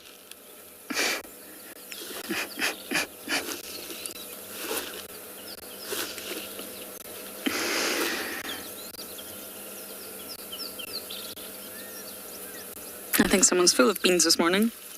Yes, being bulk feeders, they just eat. They don't actually always go for quality. They have to consume about 5% of their body weight, which is actually normal for most mammals, other than hippos, for example.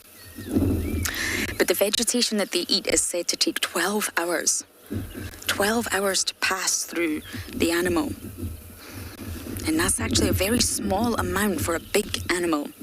12 hours is really not long from start to finish.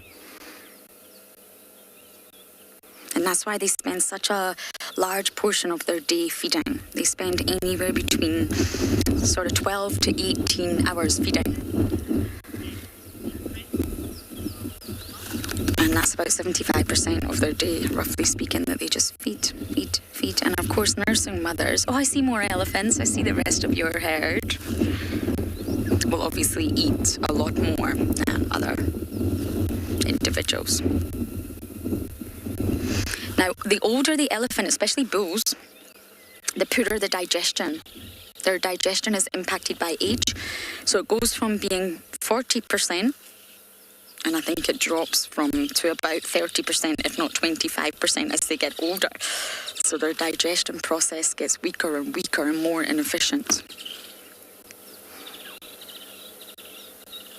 So they don't have that 4-chambered stomach that a ruminant has.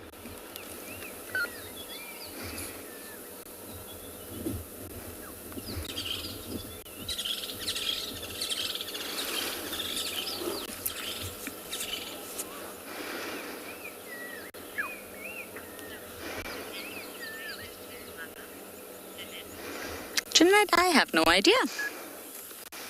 Where is your mother? He's an older bull.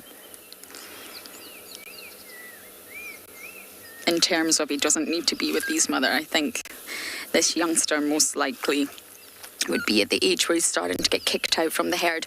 I did see a elephant pass in the background there, which I think the herd is just behind him. But normally when they reach anywhere between 12 to 15 years, that's the bulls I'm talking about, they are ousted from the herd. And it's important that they're ousted.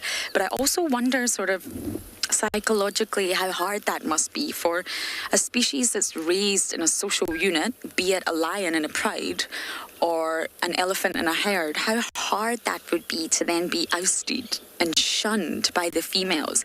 The females have to let him know that he's no longer welcome. He's too big and too boisterous. It's time for him to go his own path.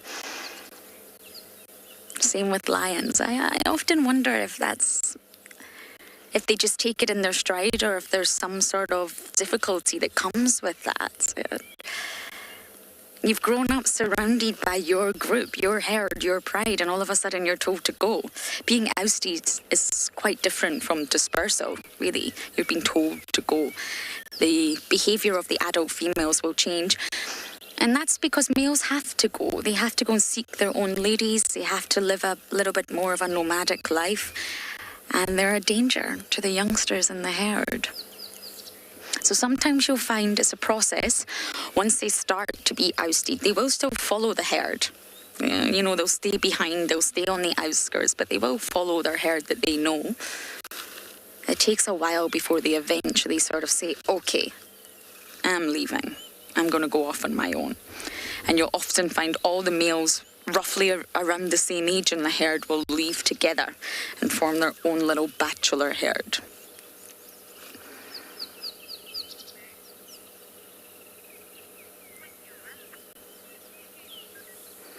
Well, I'm glad our Ellie here is deciding to finally adult. We're also going to adult and see what else we can find.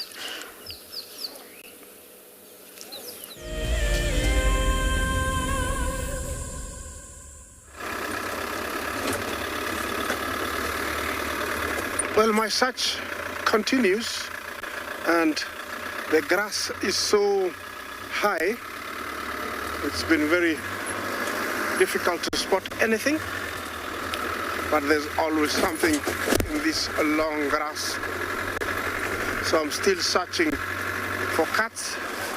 I mean, in between Olololo, River Pride and Owino corner.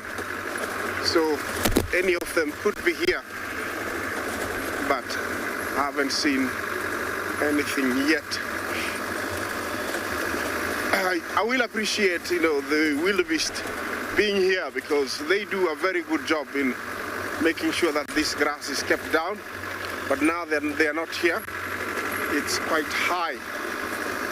Unless, got a jackal there. The long grass.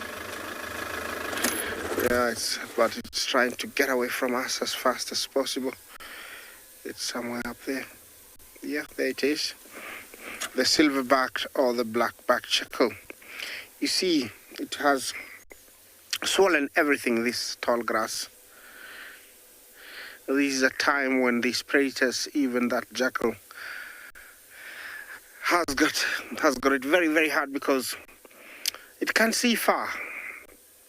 But also it's hunting blindly, using mainly the sense of hearing and smelling. Sighting, is not used at all because of the tall grass.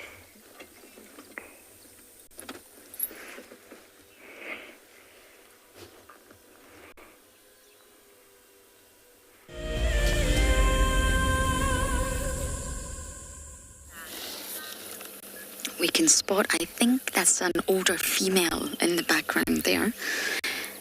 She's just moving through. So this elephant's not technically alone. I think he's just having a great time in this sort of sand pit. Lots to entertain him.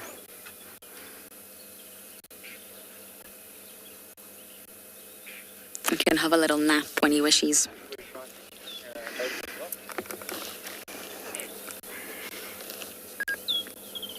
It's getting hotter and hotter. I imagine he will be flapping those ears a lot more as this day goes on. And although the flappage, shall we call it, creates a sort of wave of air that goes across his body that'll help cool him down, just like if we pick up a book and we fan our face. There's actually a lot more happening than just that. And on the really, really hot days, the blood vessels inside the ear, inside that network of capillaries, are actually dilating. Not constricting, dilating. So that means that the blood flow to the ears is going to increase and thus increase cooling. So there's a lot more sort of mechanisms going on than just that wave of air that's passing over the body to help cool them down. Now, around 12 litres of blood can actually be circulated through an African elephant's ear. I'm not saying Asian because they're a different species and they have a completely different size ear. But an African elephant, 12 litres. And therefore, the flapping of the ear on a very, very cool day is said to be able to cool the body temperature down by about 3 degrees Celsius. Isn't that wonderful? So not only can they hold in water and mud and moisture in their wrinkles to help cool down the overall body temperature, the ears are working as a unit on their own.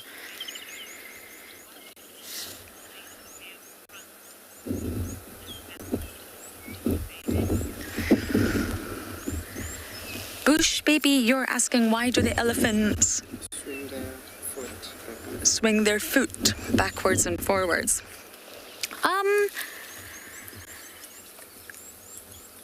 There's two reasons that they do things with their feet. They've got a huge body mass.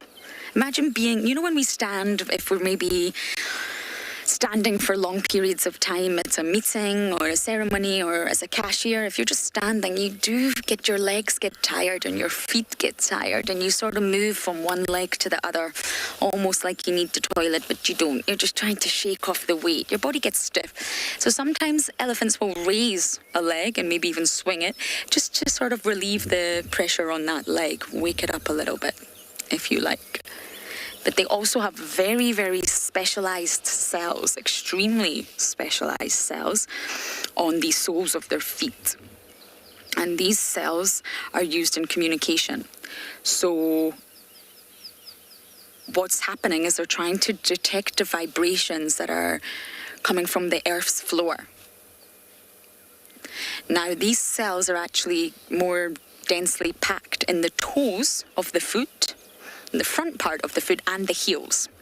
So sometimes what you'll find is an elephant raises one foot off the ground and they're actually trying to triangulate.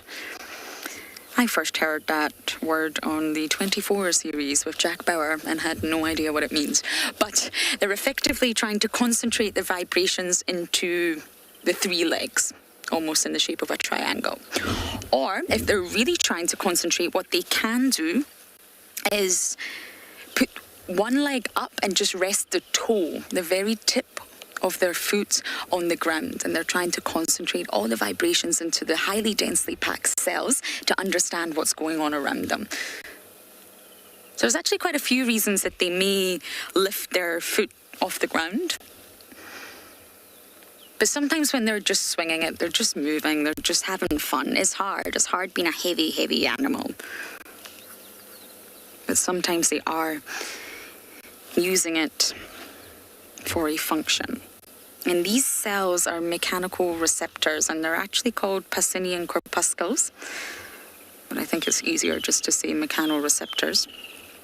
And these cells are the ones that detect the vibrations, which gives elephants a completely different perception of their environment than humans will ever be aware of. Most of these cells, or the highest sort of concentration of these cells in an elephant, is actually not the foot, it's the tip of the trunk. The tip of the trunk is very, very sensitive. So when they put it on the ground like that, they can detect the vibrations. And then these cells naturally send a signal to the brain, and the brain will interpret what's happening.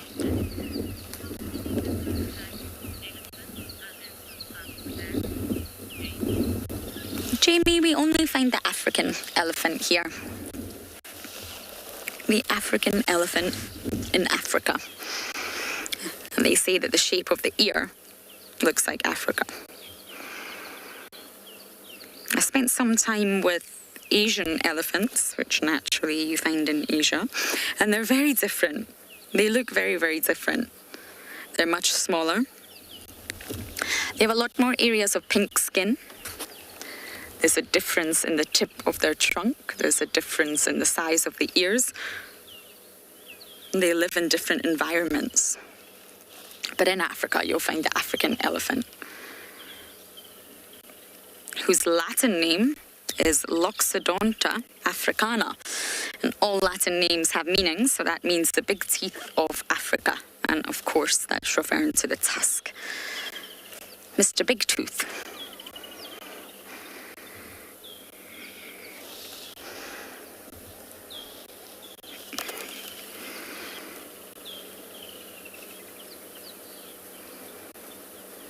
This one's still young though, and the tusks are still small.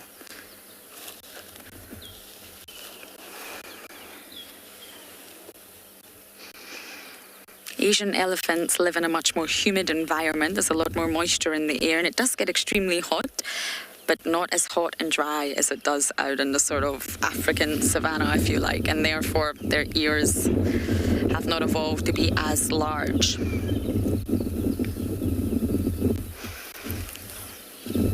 The ears may look simple, but they're heavy. They can weigh up to 20 kilograms each. It can be easy having these huge ears attached to your head.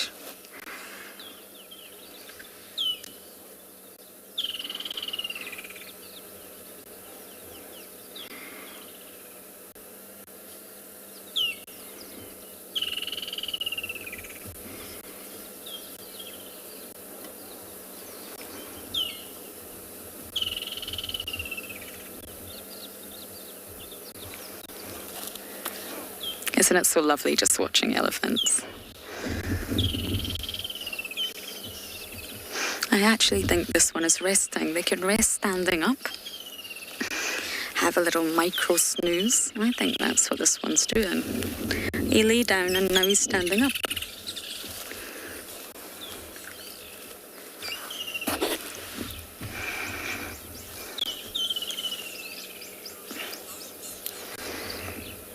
That's why he's not moving. His ears are flapping. It's a natural behavior. Tail is swooshing. He's very relaxed. But he's got his eyes closed. He's resting.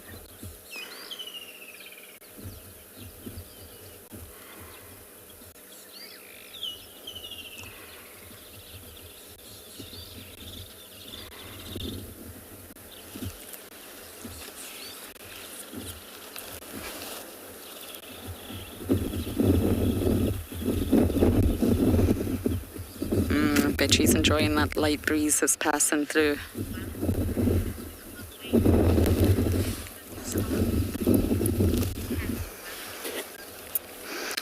Packwell, you're asking the weight of an elephant calf at birth. I am sure it's around 100 kilograms.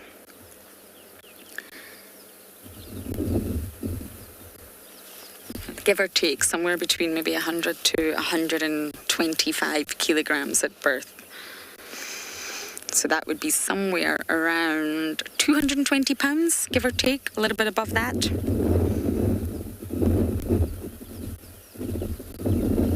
But they're large babies.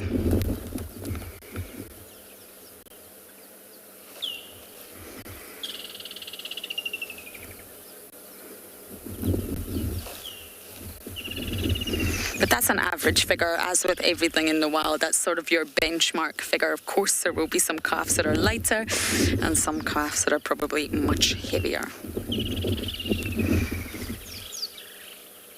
Such high levels of maternal investment in elephants.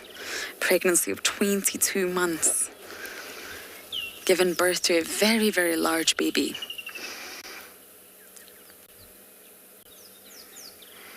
Female elephants. It's all about being a mother.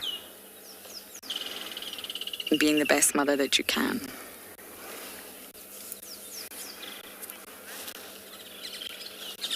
Okay, we are going to let this little boy snooze now. I think he's desperate for a nap, and we're going to continue our bumble.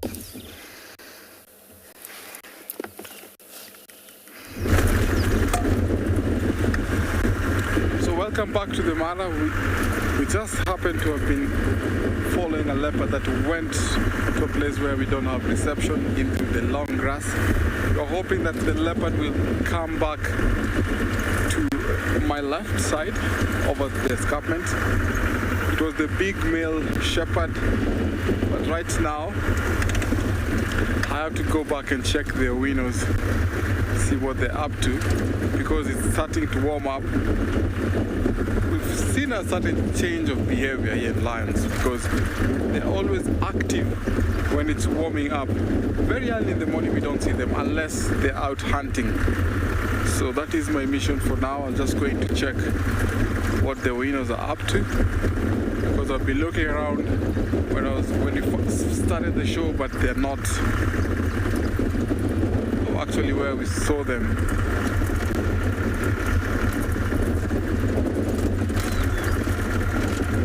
So I'm just going to stop again and scan for them just close to the escarpment, because that is where they normally hang around.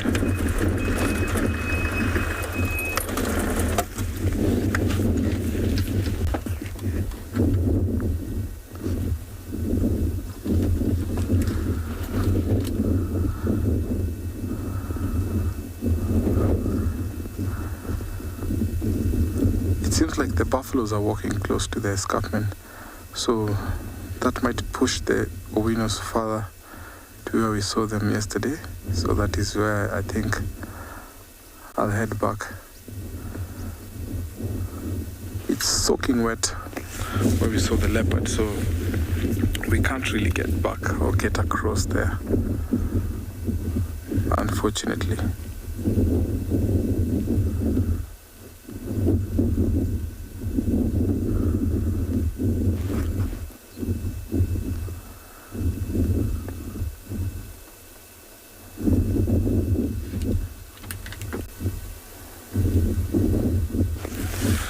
Animals have mechanism to avoid inbreeding. So what happens to avoid such thing? That is the reason why animals will prefer big, mature males.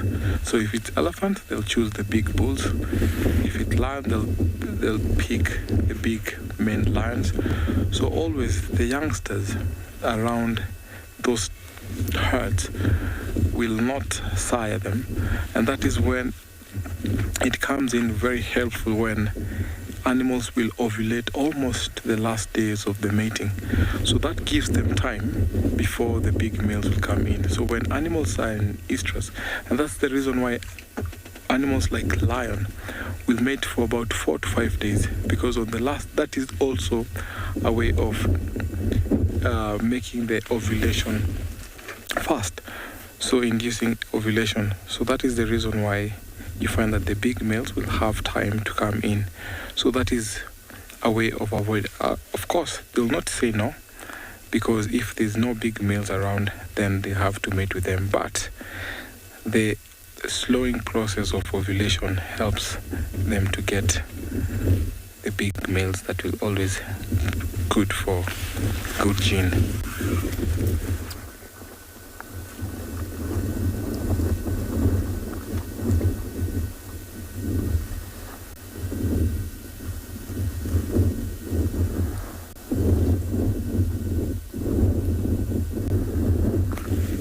Not sure which land pride control this area. So we have the social tree pride, which comes all the way up to where you see those trees, Big James is panning, and then bordering the Owino, and then further to our right, that is where we always see the Mogoro. So we actually on the border between 3 main pride. So we have the sausage pride, we have the Owino, and we have the Mogoro.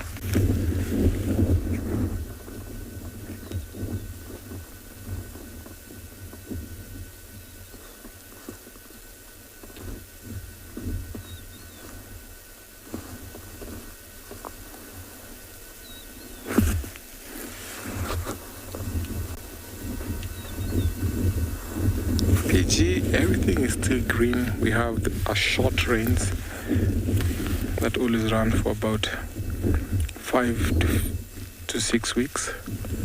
So they call them the November-December rains. So making the land look very green.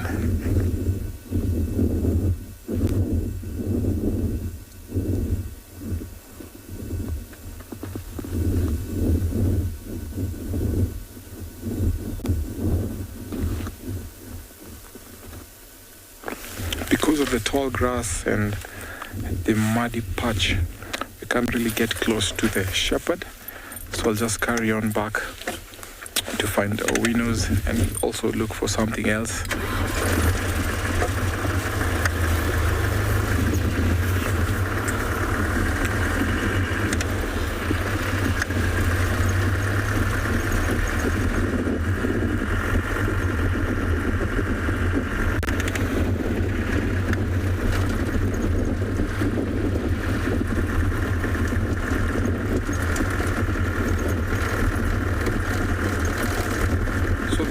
Marks the boundary. So if you go to the left, that is the Owino, Mogoro, and then back behind me, that is the sausage tree pride area.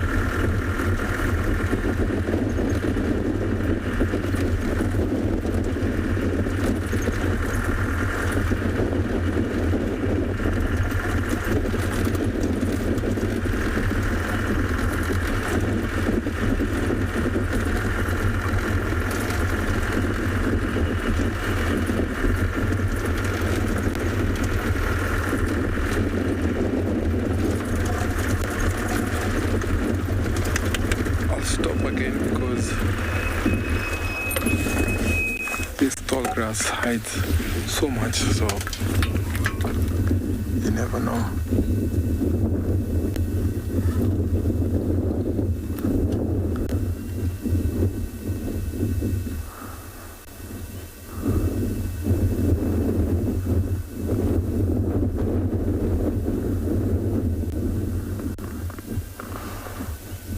Jamie, how many different cats do you find here in the Masai Mara? We have leopard, we have cheetah, we have lion, we have the wildcat, we have Tsavo. So those are some of the wild cats that you always find here quite often.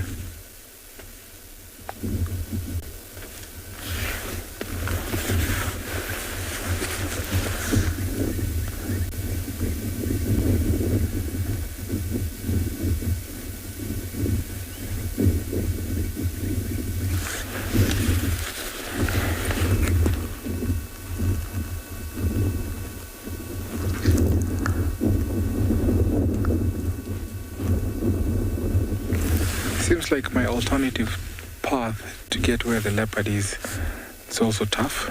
So I'll head back, follow the escarpment, see if I can find the owinos. As I take you over to another live location.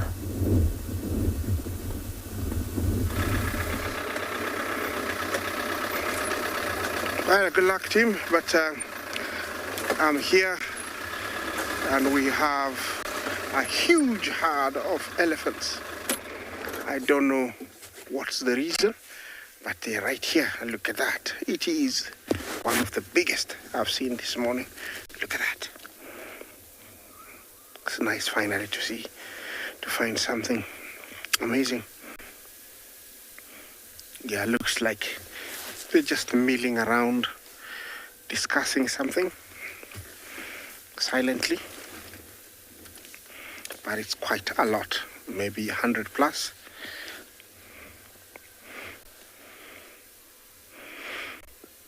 In this kind of herd, there is a few families that have come together. Could be 4 or 5 herds. And it's time of plenty, so they've come to utilize all this food, the grass. Lots of young ones.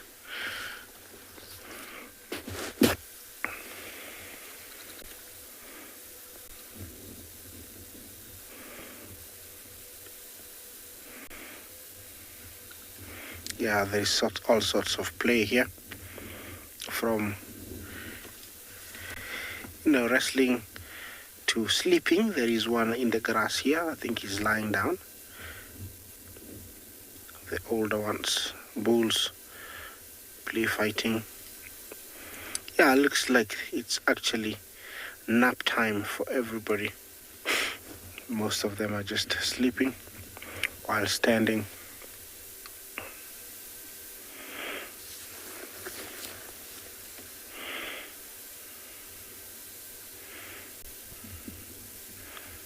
And some females are very, very heavy.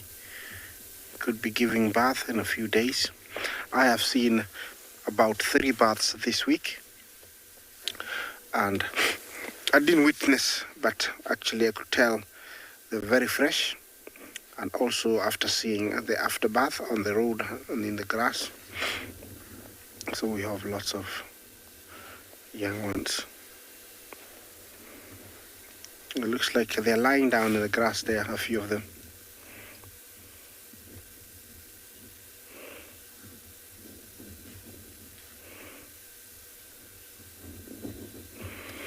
Boomshak, the biggest elephant documented. They say, I don't know which year it was, but they say it was in Angola. I don't know how many years it was, because they say it weighed over 11 tons. That's almost twice the size of the elephant we find today. But it is typical here to come across big bulls of about 6 tons. Is quite easy. Here it's mostly females, the ones I see, and females can range from 3.5 to around 5 tons. That's big for females. And at the shoulder, sometimes they can stand at 5 feet. So it can be very, very tall. Oh, look, there wants to lie down. Is it going to lie down? Yes.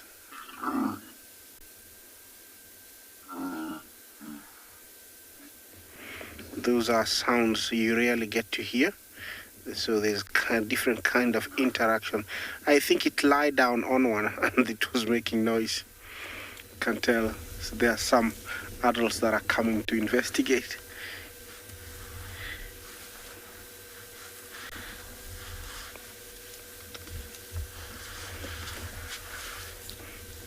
I think that one is down. He's been helped to wake up. Yeah, he's up.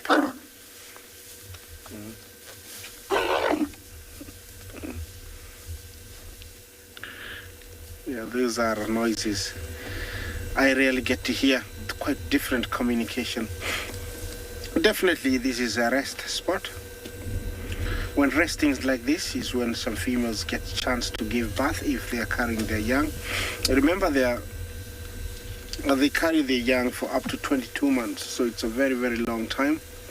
And this is a perfect space, perfect spot to give birth. Well, this looks beautiful, but let's see what else we can show you.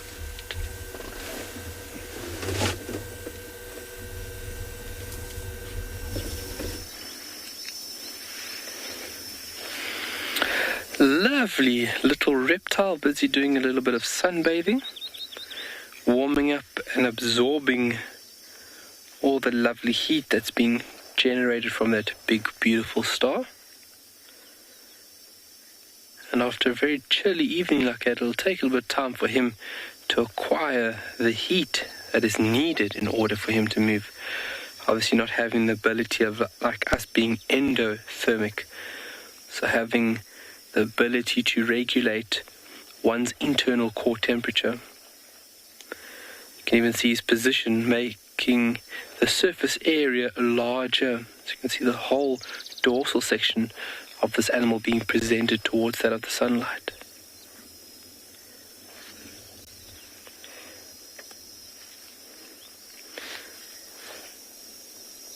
So gamas are very easy to recognize with that triangular head, and obviously the head being separated from that of the shoulders. It's about 11 different species that we can find through South Africa, or Southern Africa actually, and all having very similar appearance or characteristics. It's that a characteristic appearance.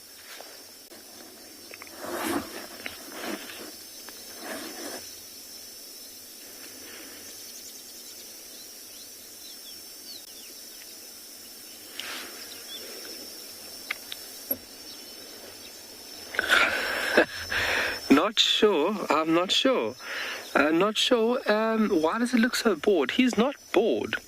He is just remaining static at the moment, and he is absorbing solar radiation. So he's warming up from the heat, via the heat of the sun. And animals like this here, first and foremost, when you are cold, you are very sluggish. It means your ability to move very quickly is decreased. And so what the animal is doing now is remaining static, and he is absorbing heat as quick as possible. So if he had to be moving around and not looking so bored, that means that a predator could pick him up and he could become a potential meal for somebody. So by him just remaining static, absorbing solar radiation, he's doing two jobs at once here. So he's getting the heat requirements that is needed, but then also he's allowing his coloration, his uniform coloration at this moment, to allow him to blend into the substratum. Agamas are basically terrestrial organisms. You find them in microhabitats, but mainly found on the ground. But by him remaining motionless like that, our form of bored, he is ensuring his safety, that nobody picks up on him. Because if somebody picks up on him like a bird or another mammal, he could become a quick snack for somebody. So he's not bored, trust me. He's on full alert. He's busy using his eyesight to pick up on any predators, but then also he's just remaining static to absorb heat right now.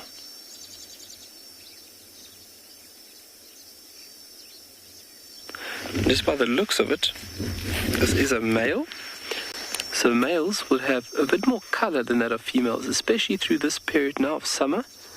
This would be the breeding season for reptiles, well, mating and breeding. Obviously, like I said, being ectothermic, they need the heat in order to operate. See little sparks on his dorsal, his spinal section. His ear opening just behind his eye. That depression.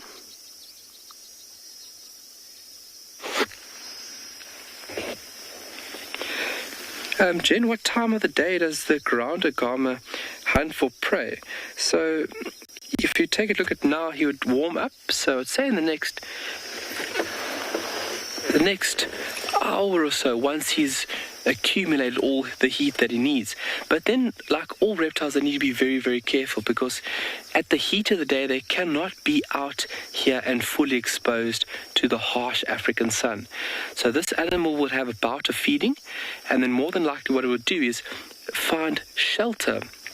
Obviously a bit of shelter from the sun. This is where the animal will remain static, and then it would watch for movement of prey, and then make these short little bouts from the shady spot, running out, grabbing a prey item, and then running back to his shady spot. So they're active throughout the day. Obviously they are diurnally or daytime operating reptiles, and they would be feeding on a wide range of insects, from termites and ants, small beetles. Even it can grab a butterfly. I don't see why it won't take a butterfly. But operating through the mid-morning to late afternoon period, that's more than likely where this beautiful reptile would be actively in search of food.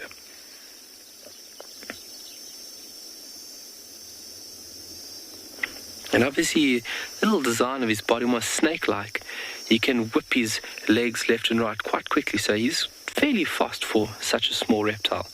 And he'll obviously use speed, in which he would rush up to the prey item, and then he would just open up his mouth and grab and just chomp down on that little food item.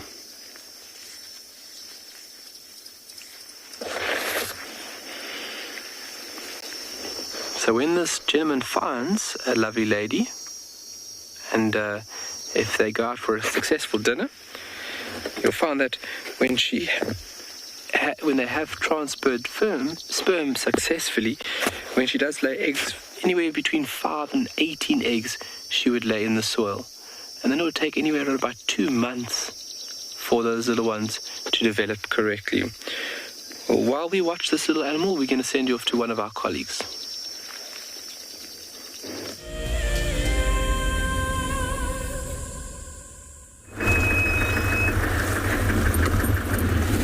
Welcome back to this side of the Mara. We have some few topies here, and look at how they are looking around. They have some small calves, and they always stay vigilant, watching over predators. You can see everyone just trying to look around and around, making sure that these long grasses don't hide hyenas or even leopard and lions. So this, we call them the residents. The migratory ones just left about 3 or 4 weeks ago. So we've been left by these topis, who will always be around this area and heading to a place where we call the Topi Plains. The Topi Plains has short grass close to a water point, and that is where they normally hang around. We have also a few Thompson gazelles, Grant's gazelle, and a few zebras that also hang around the Topi Plains. But sometimes, because of availability of food, they have to walk around. And when they have small calves like this, sometimes they leave them abandoned by themselves, and sometimes later on come to join them.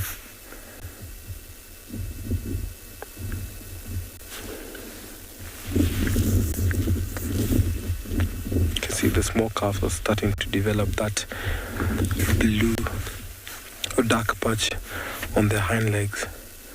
That tells you they're about a month old. So when they get to that age, that's when they start getting that color.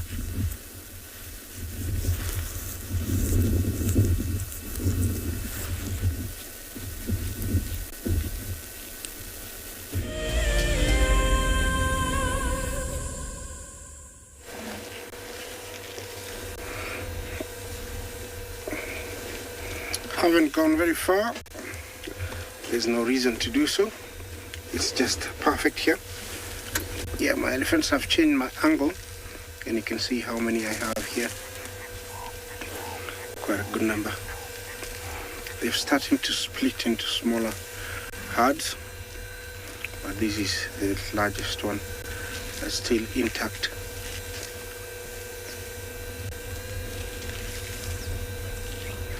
Over there's a very big bull. I think he's the biggest in this herd, and definitely he's here only for one purpose and reason, to look for those female in estrus so he can mate with them. Fully grown elephants like him have got no threats apart from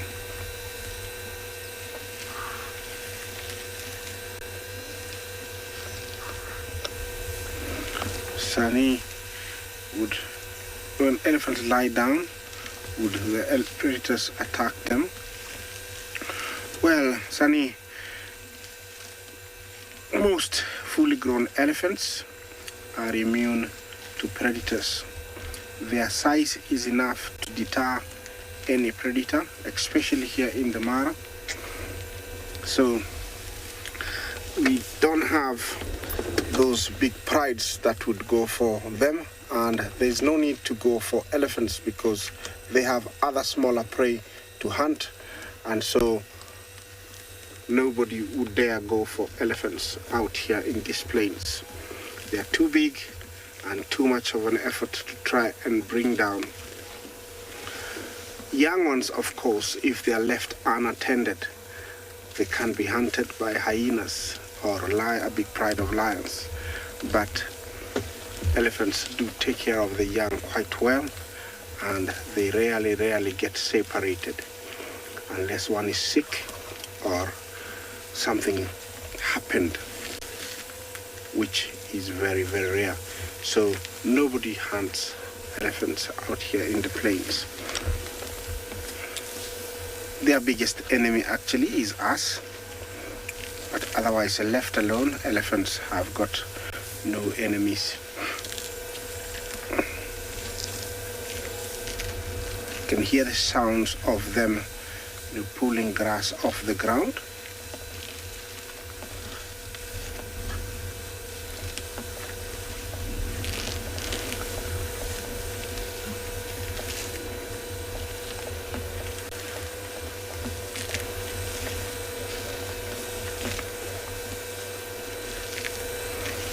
Yeah, from where I am, you can hear it.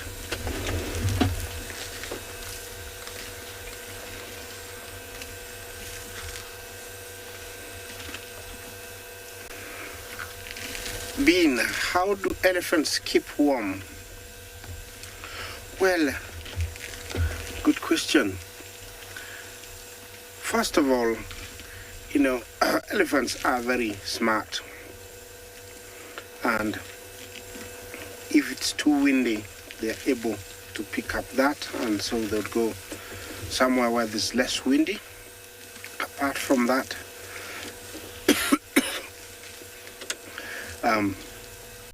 here the temperatures are quite predictable. We're very close to equator, and so the temperature is just perfect. I've never seen signs of elephants showing, getting cold, but I'm sure they do feel the wind because I've seen them going around a bush and stopping so that the wind could pass. So if it's too cold, maybe they might gather up together. It's rarely seen. My answer would be temperatures here are just perfect for them and they never get cold. They're coming closer and closer. That one has got funny tusks. Definitely something happened when she was young. Either she used too much force on that tusk and squinted, and so it has gone like that. Of course, she has learned to use it, so it's no big problem. Okay, I'm gonna move on, see if I can find some cuts. Let's take you to another location.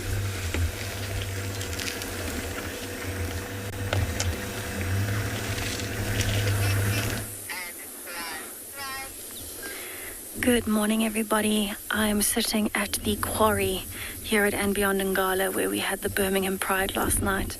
My name is Tessa. I'm going to be your guide for the last hour of safari here at And Beyond Ngala this morning. Behind the camera, we have Sebastian, and we have had a few gremlins with us this morning. We've been struggling a bit, but what we actually decided to do was there were tracks of a cheetah that were found this morning. We heard some alarm calling, went out, and there were tracks of a cheetah. So we're actually checking all the clearings quite close to camp and just having a look if we can see this cheetah. They are quite rare here on And Beyond Ngala, and I know Sebastian hasn't actually seen one at And Beyond Ngala, but I'd really just love to find this cheetah. It's really not something I get to see often, so anytime there's tracks of a cheetah, everyone wants to try and find that. So we're hoping that that's what we get this morning. It is getting a bit warmer now, so hopefully that means that the cheetah will have stopped moving and will be lying under a bush somewhere. You can see there's quite a few nice greenery or shrubs around us, and so we're hoping that maybe it might be lying under one of the trees. I've been driving along the riverbeds and driving through all of the other clearings so far, so I thought worthwhile coming to check where there's a water hole, maybe just see if the cheetahs come down this way. So far, we haven't had any luck with the cheetah, but we're not going to give up. I don't give up easily, so I'm definitely going to do my best to try and find that cheetah now, the last hour of safari. So I think what I'm actually going to do is I'm going to carry on down to the next clearing and just have a look around there. And then if still nothing, I might actually go and have a walk where those tracks were found this morning. We'll see if we can find it.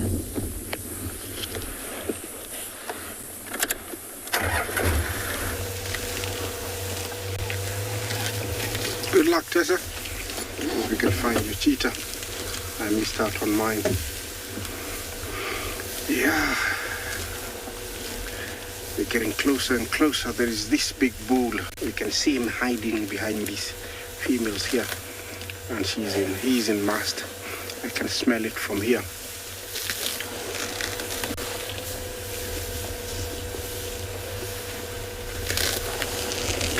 I think this year has been the best for elephants, for us, because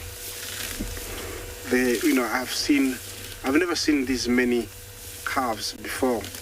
There's so many, and we expect more in the next coming days. So it has been a perfect year.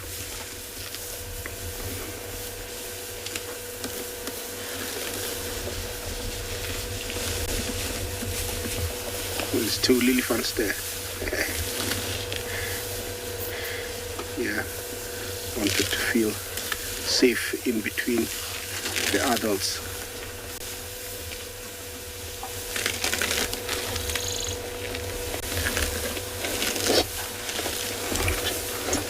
It's a whoopee girl. Does the length of the tusk show the age of the elephant?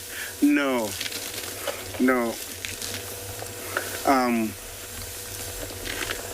I think mostly we can judge by the looks of the size of the elephant itself, the shape of the forehead and the head. Those are the signs we look for. Tusks and can actually sometimes, but not always, and because we don't have those big tuskers that we can say, they're 60 years old or 58 years old. We don't know how to really gauge them by looking at the tusks. So I would say, no, I don't use tusks. But for areas where they could be, you can, but here, no, we don't. I don't know the reaction of this big guy. They can be a little bit aggressive, but with all the females, I think he's going to tolerate me. But I'm just very alert. The swelling just behind the eye sometimes irritates them, and so they become very, very aggressive. That is a mast gland. It's when their testosterone go high and they're highlighted. Sometimes it clogs. And when it clogs, they can turn the pain straight towards anybody who's around. Also, if you look at his penis, you can tell that it's a dripping. Sometimes it drips for up to 1 year continuously. That white stuff there. It's raining a little bit. Yeah, he is a big boy, this one. I would give him all the road he wants if he was to turn around this way. But yeah, it looks like he's very comfortable with me. You know, this is a guy that you can easily, through experience, tell sometimes the age by looking at the size. I would say, you know, he's early 40s. Got a big guy.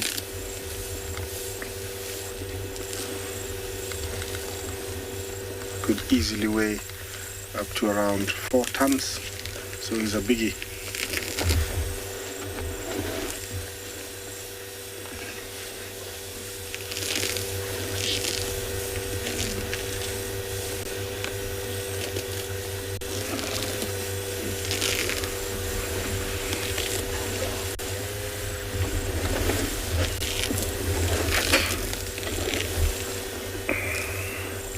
Lee, do elephant bulls kill calves when they want to mate? No, they don't. Infanticide or actually does happen only in eagles and also on cats. Some animals like hippos do kill especially male calves that don't belong to them, but elephants don't.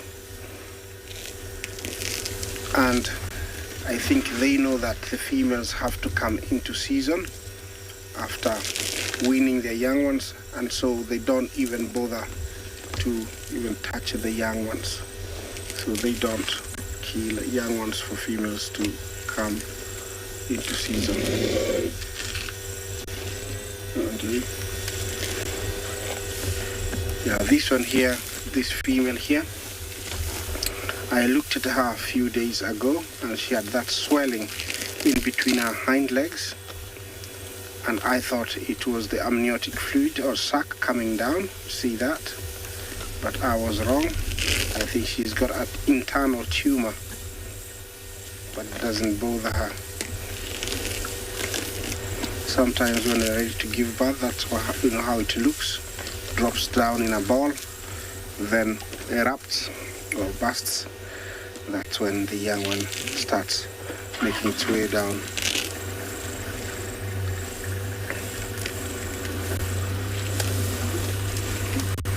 Yeah, there's quite some few bulls.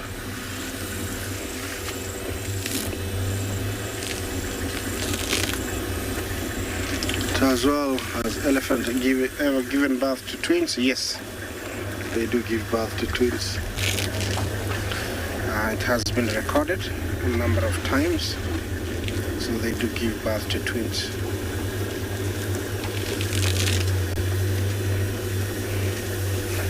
It's not very common though. Single ones are very, very common. And here you can tell how many we have. So many of them.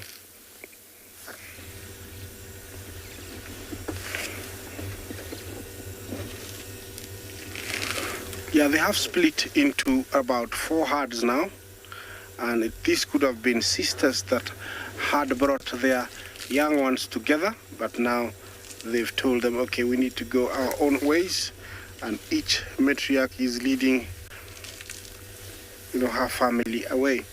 I'm going to take you to another location while I move on.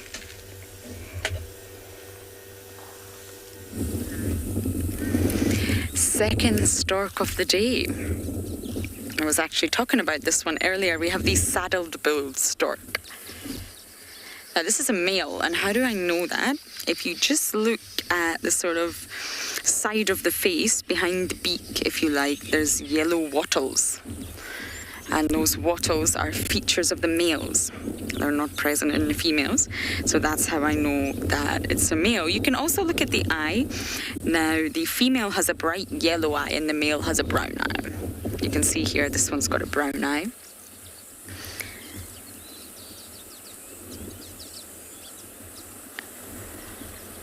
Oh, we have another weaver here, Theo.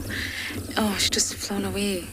This is a tree where we had weaver's nest last year and it fell over. It fell over naturally due to, I'm sure it was a storm.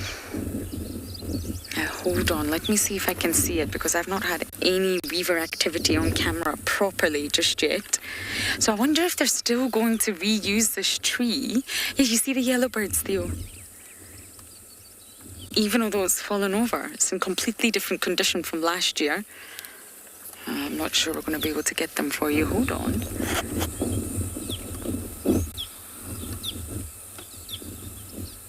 I think they are going to use this tree. Would you believe it?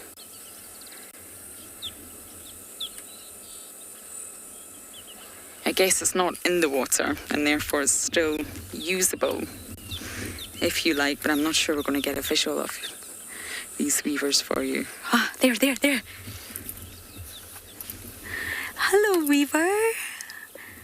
I have missed you guys. Why are you being so busy?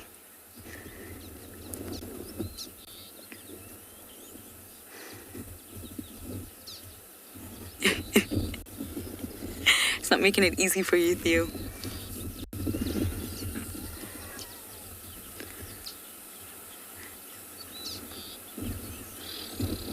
Now that one had a red eye, and the red eye most likely means that it was either a village or a southern mask. But unfortunately, I didn't get a look at it. And the mask, that black face mask, Phantom of the Opera style, that's always the males. The females are not as elaborate in their coloration of their plumage, and that's because the males have to do the advertising. It's the males that sort of have to say, look at me, here I am, I'm fabulous. That was one of the females, I think.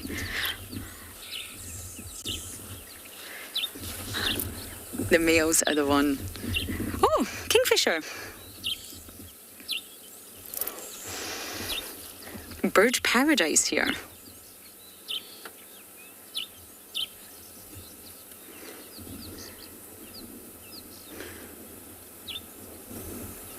Now, I'm not sure that was a brown-hooded.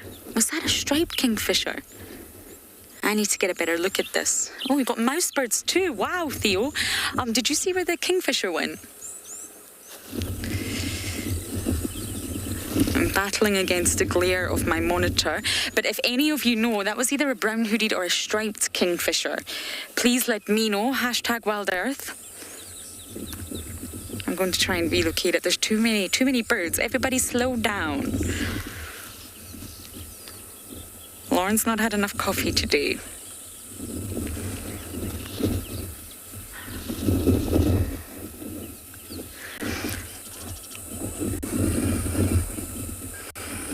So yes, I don't know if that... It didn't look like a brown-hooded. I'm wondering if it was a stripe, but I need confirmation. We look through a tiny little monitor here, and it's battling the glare of the sun.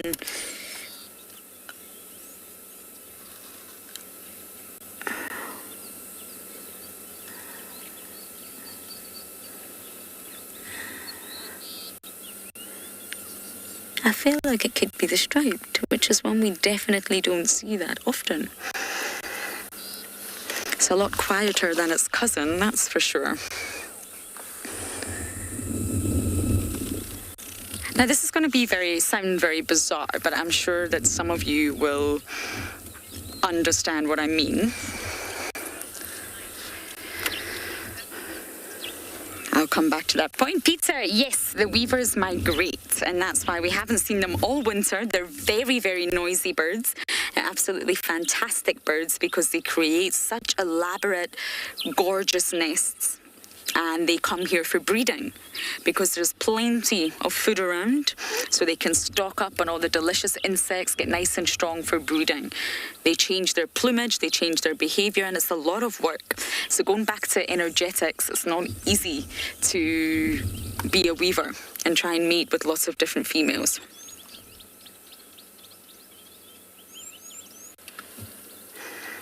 But they don't migrate large distances. Indigo girl, I haven't heard from you in a while. I hope you're well. You are saying it was a brown hoodie. Thank you. I was hoping it would be a striped, but it was a brown hoodie. Now with the brown-hooded, the male and females look really different. The male has a sort of black shoulder, so that must have been the female. Thank you, Indigo Girl. So yes, every stint, that's what we call them, stints that we do here, I feel is an additional layer. I always feel every time I spend time in the bush in the low veld, you're peeling back the layers. It's not possible to learn everything and experience everything at once. You've got to peel back the layers, and I feel this particular stint for me has been very much a birding layer. I've had lots of fantastic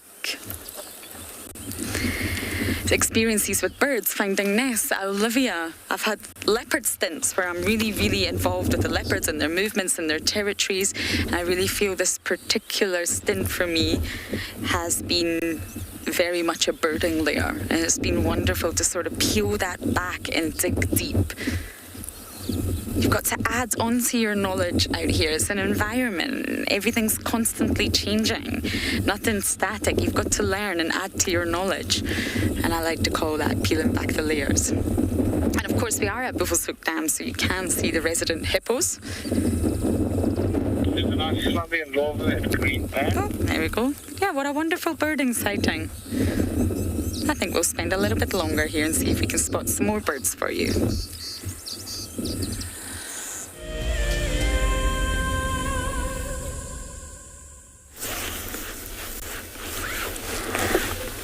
Welcome back to the Mara. We have two lone elephant bulls, and it seems like they're just resting while grazing just a little bit. The one to the left is actually bigger, and I'm sure much older than that one there.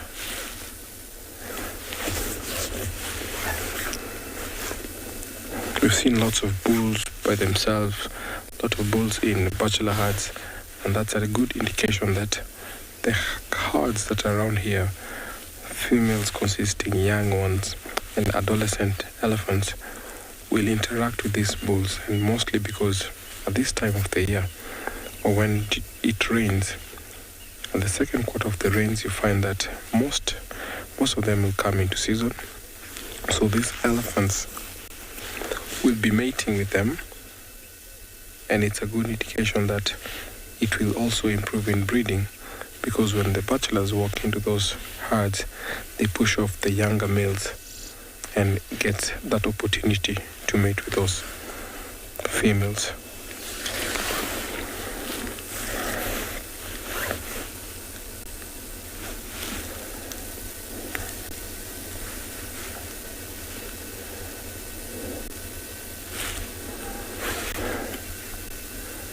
They walk long distances to look for forage, and when they find a good spot to eat, they'll spend almost the entire day without leaving that area.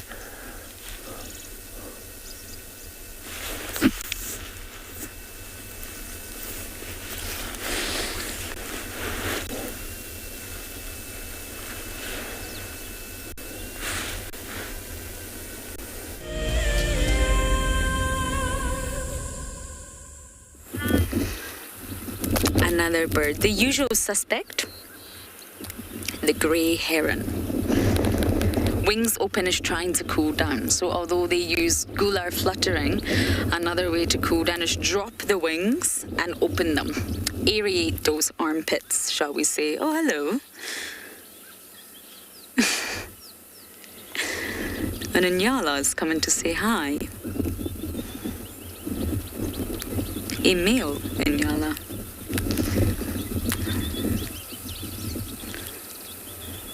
Yeah, it's gular fluttering as well. You see that it's fluttering its throat as well as dropping and opening the wings.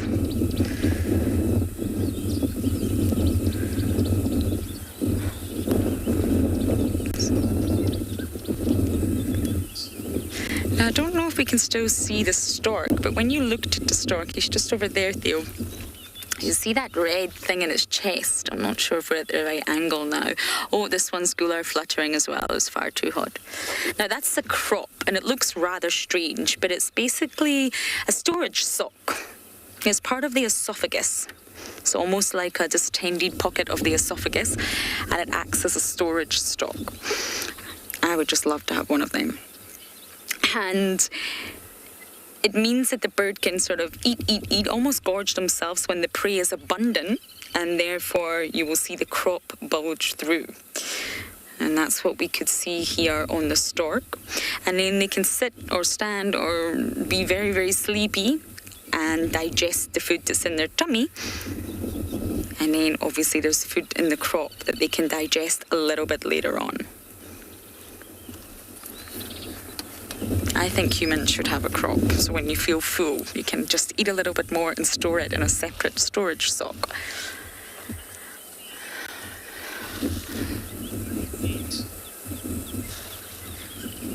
Tim, you're saying you love seeing all these bird species. I know, it's wonderful. Water holes, especially in summer, is the best place to sit and do some birding. It's not easy. I don't imagine it's easy for Theo to film them, and it's definitely not easy to keep track of them. But I really, really can't wait till we see the weavers back in full swing. They are so noisy. They've got to compete with all the other males and get the females to choose their little nest that they have created. Choose mine, choose mine, choose mine. Ah, here we go, Theo. How long is it going to sit still for? Probably not very long. There you go, not very long. You can see that it's the males with the red eye. I'm wondering if it's the southern masked.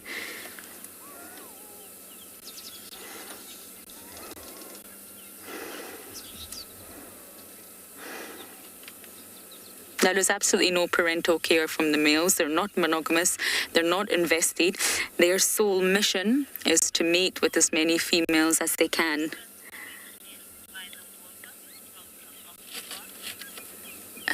Dr. Octobong.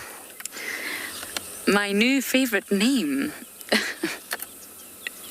Yes, normally they do. These species of weavers, the ones that sort of build those bobbly nests, normally they do build them above water. Now, that's not because the young is going to sort of hatch into and fly into the water. It's safety. They're just that little bit further out of reach from predators because they are just hanging above water bodies like that. Terrestrial predators would struggle to get them. So it's almost like protection, if you like. But the weavers are definitely not in full swing yet.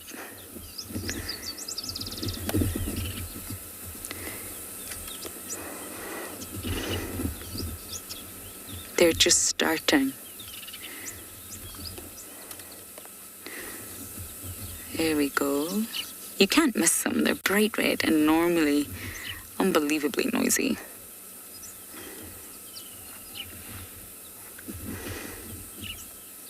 It's the old-fashioned way of romance. No Tinder, no speed dating. Make a nest with your beak and attract the ladies. They're so intricately woven. They're just wonderful structures created by such tiny birds. And they build them so fast. I think the average figure is 50 per breeding season. And they're so proud of them. They normally proudly present them to the females.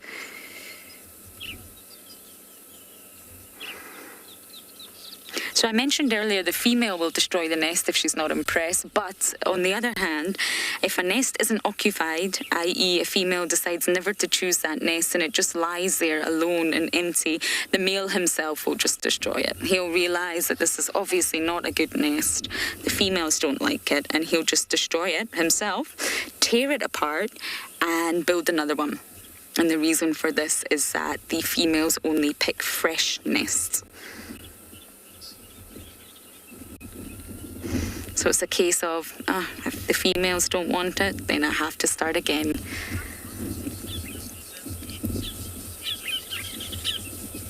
Debbie, once a year, breeding season is summer. So once a year you will find the weavers arriving here in their breeding plumage, getting ready to advertise themselves. And I'm talking about these specific weavers. There's obviously lots of different types of weavers, but with regards to the southern mass, the lesser mass, the village, the ones that build these sort of bobbly nests that are hanging in the trees.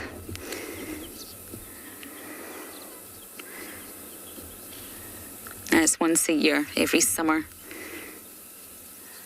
Every time summer comes along, the weavers come. And sometimes you can hardly hear yourself think. There's so many weavers calling, advertising.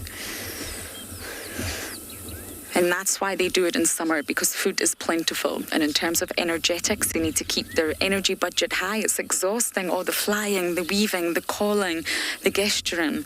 So they've got to eat a lot, and that's why winter is absolutely not the time to do that. They need to do it in summer.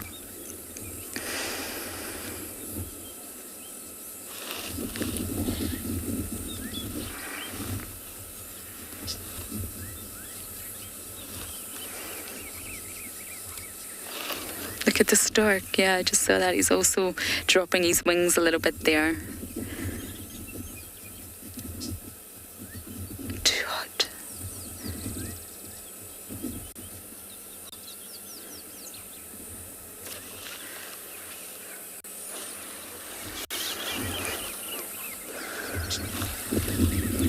We haven't positioned ourselves very well in the shade here, Theo, have we?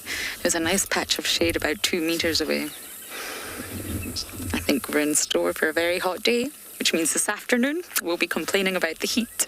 I've missed that.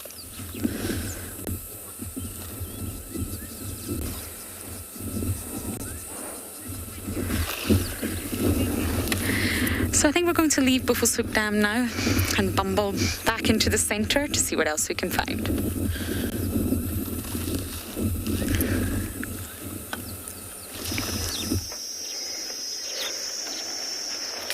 Welcome back, and look at this wonderful and spectacular gift we have been presented with.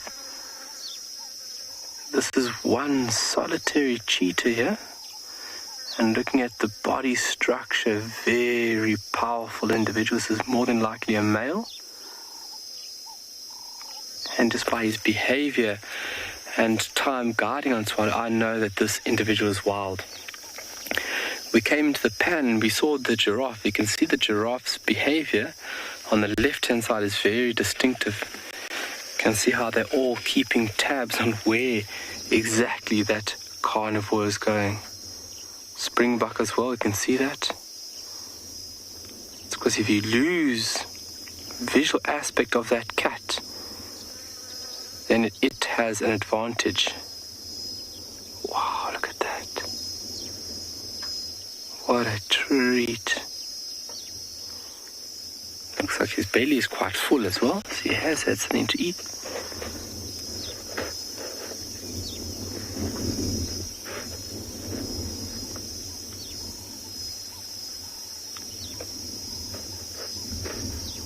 You're a very strong individual, this.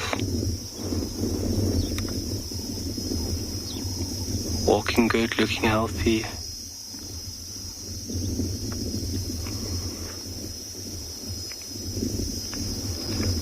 So it just shows you the amount of cheetah here on Tswalu. I've never seen this individual. It is a far way away. I have got a photo or two of him. Try and ID him. But if you look at the status of cheetah, obviously vulnerable. Between 7,000 and 8,000 left worldwide. And that's where we spoke the other day, that we have to ensure in every way and manner of protecting these species to a very high degree. So right around the globe, large carnivores are under huge threat. And multiple things lead to that, obviously habitat loss being one of them. It's the extensive roaming range. Other carnivores for cheetah, but then also the pet trade, unfortunately. These animals are highly sought after as pet companions, so to say. It's not a cool thing to have a cheetah as a pet. It should be left in the wild. People unfortunately want them as pets, so they get poached when they're still cubs, and they get taken off the African continent into people's palaces and big homes. It's just not what needs to be happening. But a very spectacular view, and how lucky we were to see that animal. Dave, I just want to get your attention very quickly, my friend. There's a bird, there's a raptor in the tree. To see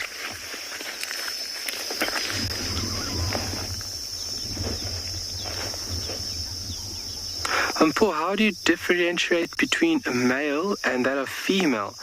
So males would just be a lot more stockily built. They'd be a lot more heavier built around the shoulders, the neck, and as well as the rump.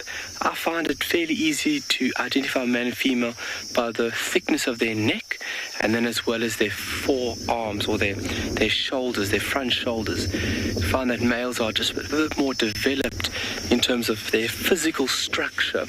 And that unfortunately is, well, not unfortunately, but that just does come over time. That you look at enough cheetah, you begin to pick up fairly quickly on the physical. So wildebeest busy calling behind us? The physical structure or morphological structure and the way in which you would ID male and female. Generally, you find females solitary, unless they are accompanied with young. But then it's not uncommon to find males just like this individual wandering by himself. Oh, there it is there, David. Sorry, my apologies. Folks, we've got a raptor here quickly. This shepherd's tree here at our 1 o'clock. Just to the right of that shepherd tree in the far distance there, on that brush line. If you look just on top, you can see this white chest. Looks like a falcon. Got him, David. Sure, okay, it is a bit of a distance away. But this will more than likely be a Lanner falcon. I can see a darkish cap, light breast, white tummy. There's a very distinctive cap being presented. So you can see from the behavior of those giraffe, sorry, I'm jumping, I'm getting a bit excited, folks. You can see the distinctive behavior of those giraffes. So even if we came into this area now, those giraffe are giving us an important piece of information, saying that there is something that we all need to be cautious. Obviously, we don't need to, but that's generally what prey do, is that they stay focused on that carnivore. But how lucky, my word.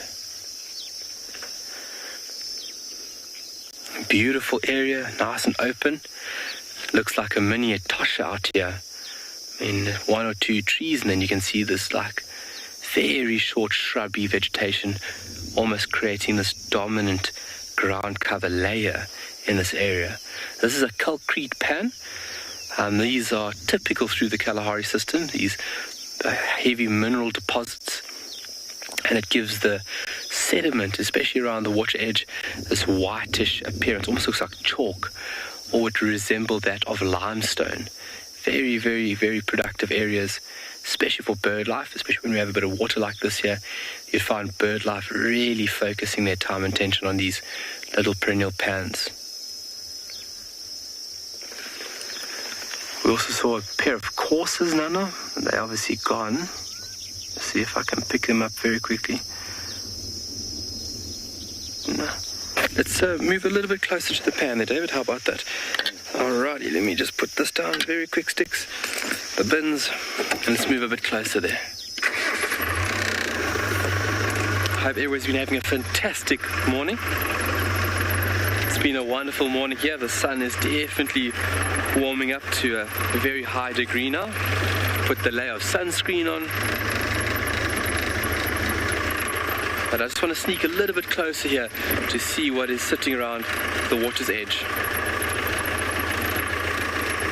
These are all shepherd's trees. You can see from the whitewashed bark. Very distinctive in appearance, and obviously very easy for us to ID them. But let's take a look what is happening closer to the water. Some doves.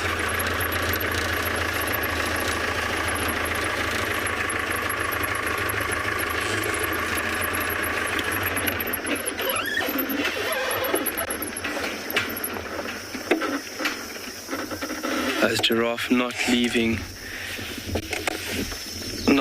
the attention, not breaking focus of that cheetah for 1 second. Common scimitar bill on our western side here. Oh, lots of dragonflies. Let's take a look quickly. And obviously the giraffe have no worry. A cheetah would never be able to kill a giraffe, but it's just the way in which that animal moves. It's just its general movements. Antelope and other animals can pick up the movements of carnivores. It's very distinctive, and it is something that you need to be cautious around.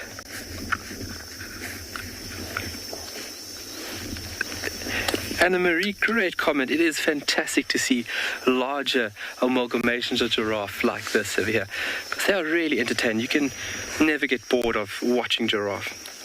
And especially bigger groups like this, because they're obviously they're very active, and larger groups like this you can have nice socializing at times, especially if there's young bulls, a little bit of necking, or if there's a big bull and a mature female, maybe a bit of mating behavior, which is very, very intriguing and very stimulating for us to watch. It's a very amazing spot down in Tswalu. Let's see if we can pick up that raptor again. Oh, he's gone.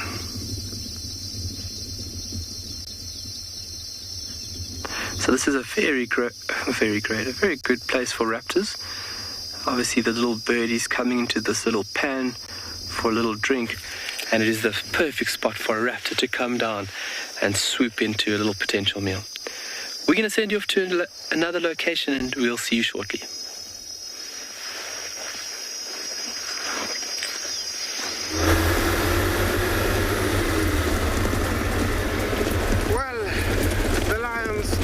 Cheetahs and the leopards have eluded me, but I've got something very beautiful to share. And beautiful small tower of giraffes, or journey of giraffes. Some very new ones, maybe a month old, about 3 of them, quite cute, and looks like they just arrived from the outside of the conservancy, and they're heading deep into the conservancy. Maasai giraffe they are. Those are some youngsters, about a month old, already starting to chew, starting to eat. Yeah, it's easily recognized by this pattern, and also from the knee downwards, sorry, not the knee, but the ankles downwards, it's got socks. That's how you identify the Maasai giraffe, with that jigsaw puzzle, patches, you might want to call it. Wild tallest mammal, about 18, 19 feet tall here. I don't think any of them reaches that. It could be about 15 feet. The one to the left. They're chewing the cud, ruminating, properly utilizing everything that they've eaten. A female like the one to the left there can weigh an easy 1,200 to 1,400 kilos. Quite a big animal. And yeah, they can run top speeds of up to 60 kilometers an hour, giraffes. Very endangered, so when you see one, please really appreciate it. We are losing them. Habitat loss is one main cause. Also poaching. Yeah, some wild lands here in Africa where they live, and some families or Africans live in these places, and sometimes they need protein, so they go for them. I'm not supporting it, but some people think they need to do it, and that's how we're losing them. So many communities are being educated on how to conserve these guys so that we can have them for the future generations. Yeah, looks like they are discussing who's gonna go first across the road. I don't know if that's what she is looking at. But let's take you to another location while I continue on.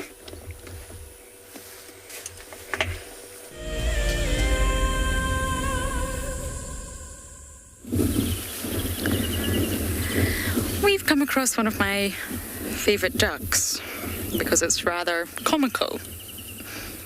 This is the knob-billed duck. I don't know who named that one, but I really would like to meet this person. Now, you may notice it has something rather strange on its face. This is a flattened knob, as they like to call it.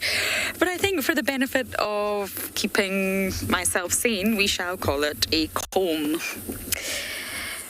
A duck with a flattened knob on his face is not something we want to continue seeing. And this is a male. Only the male has this.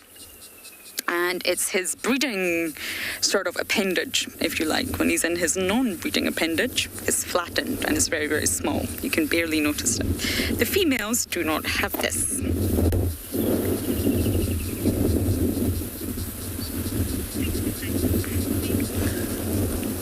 Wonderful, bizarre duck has to be my favorite. Now, before I forget, most importantly, Wild Earth is launching a fantastic new program called Wild Earth Explorers. And it's very, very exciting, lots of information. So please do head over to wildearth.tv/explorers and you can read what this exciting new initiative is all about. Now, I really don't think it would be pleasant carrying something heavy on your face. But it obviously attracts the females. They're not monogamous. Just like the weavers, this male has got to attract many different females. Hence the large fleshy appendage known as a comb. Fabulous. I think we're going to sit at this dam just a little bit longer, see what else we can see.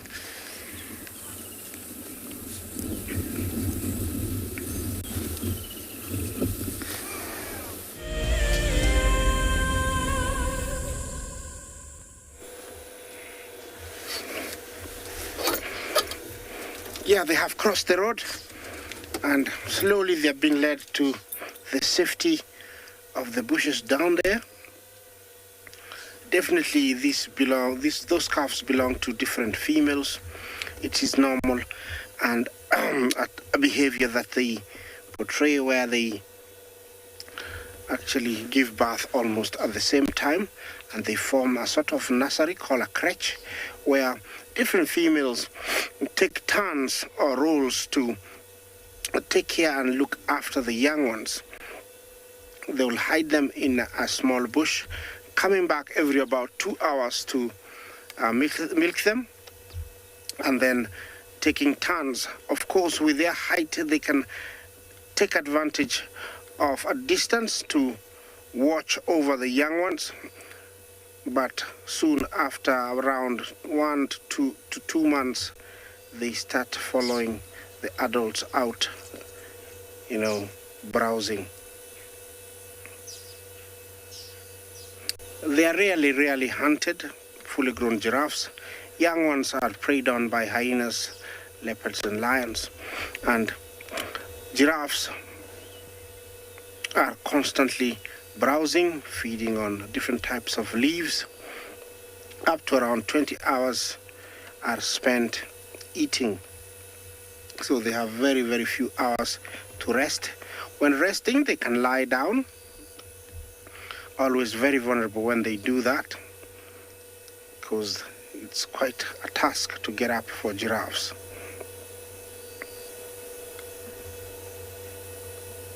It is an adaptation to have that long neck for them, where they can reach for higher niches, unlike other browsers. And that's why they are the only ones that can feed on certain trees, like the ones you see down there, the Balanites aegyptica, and some of the acacias you see in Africa with that umbrella top. They are the main reason that we have those kind of shapes in those trees.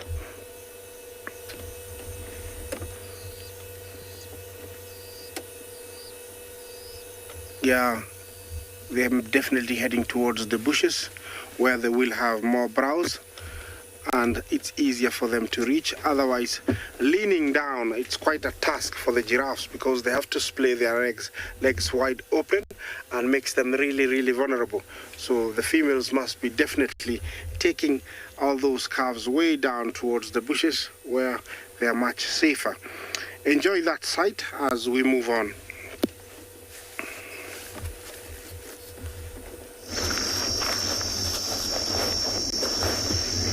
We are just enjoying the wonderful scene here at this standstill. Giraffe have now broken a visual of that cheetah, obviously going quite far into the thicket line. And they have decided just to start mulling around, moving around on their own accord, not focusing on a predator.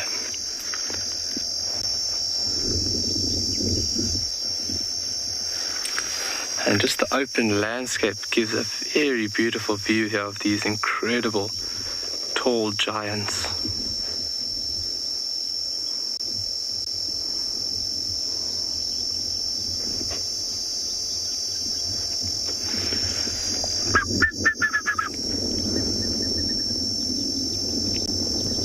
Pale chanting gospel calling behind us.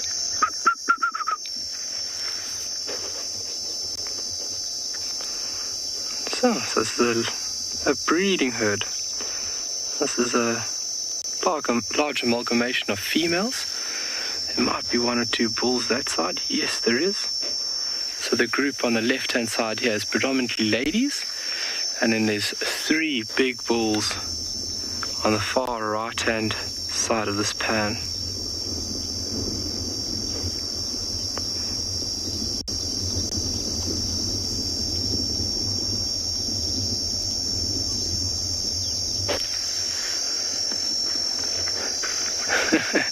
They do seem very calm, and that's lovely that, our presence is not disturbing or altering them in any means or manner. It's fantastic that they're doing what they need to do right now, so we can observe naturally. You can see one bull got our attention, but there we go, he's looked away. It is wonderful when animals are calm. Sure. The cicada singing behind, right on the side of the vehicle here. You can hear this constant shrilling noise.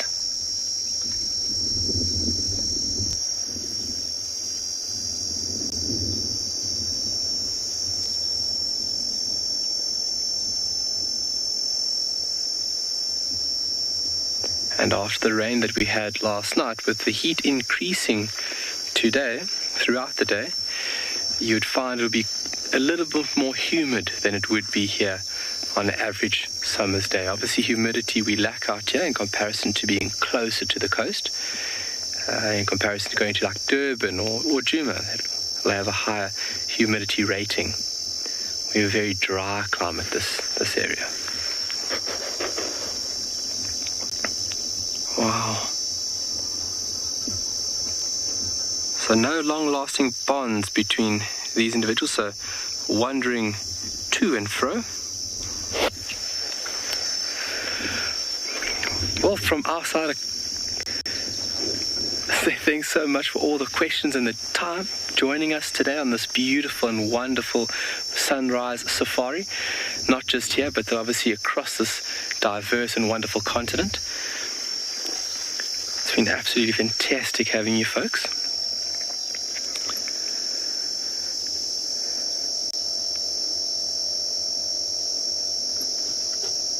Yeah, the questions are very stimulating for us. Guys want to be stimulated by that, because it drives the little bits and pieces in the brain more and more every day. Be sure to join us this afternoon. That'd be great seeing you guys on board here at Tswalu. Between now and then, cheers.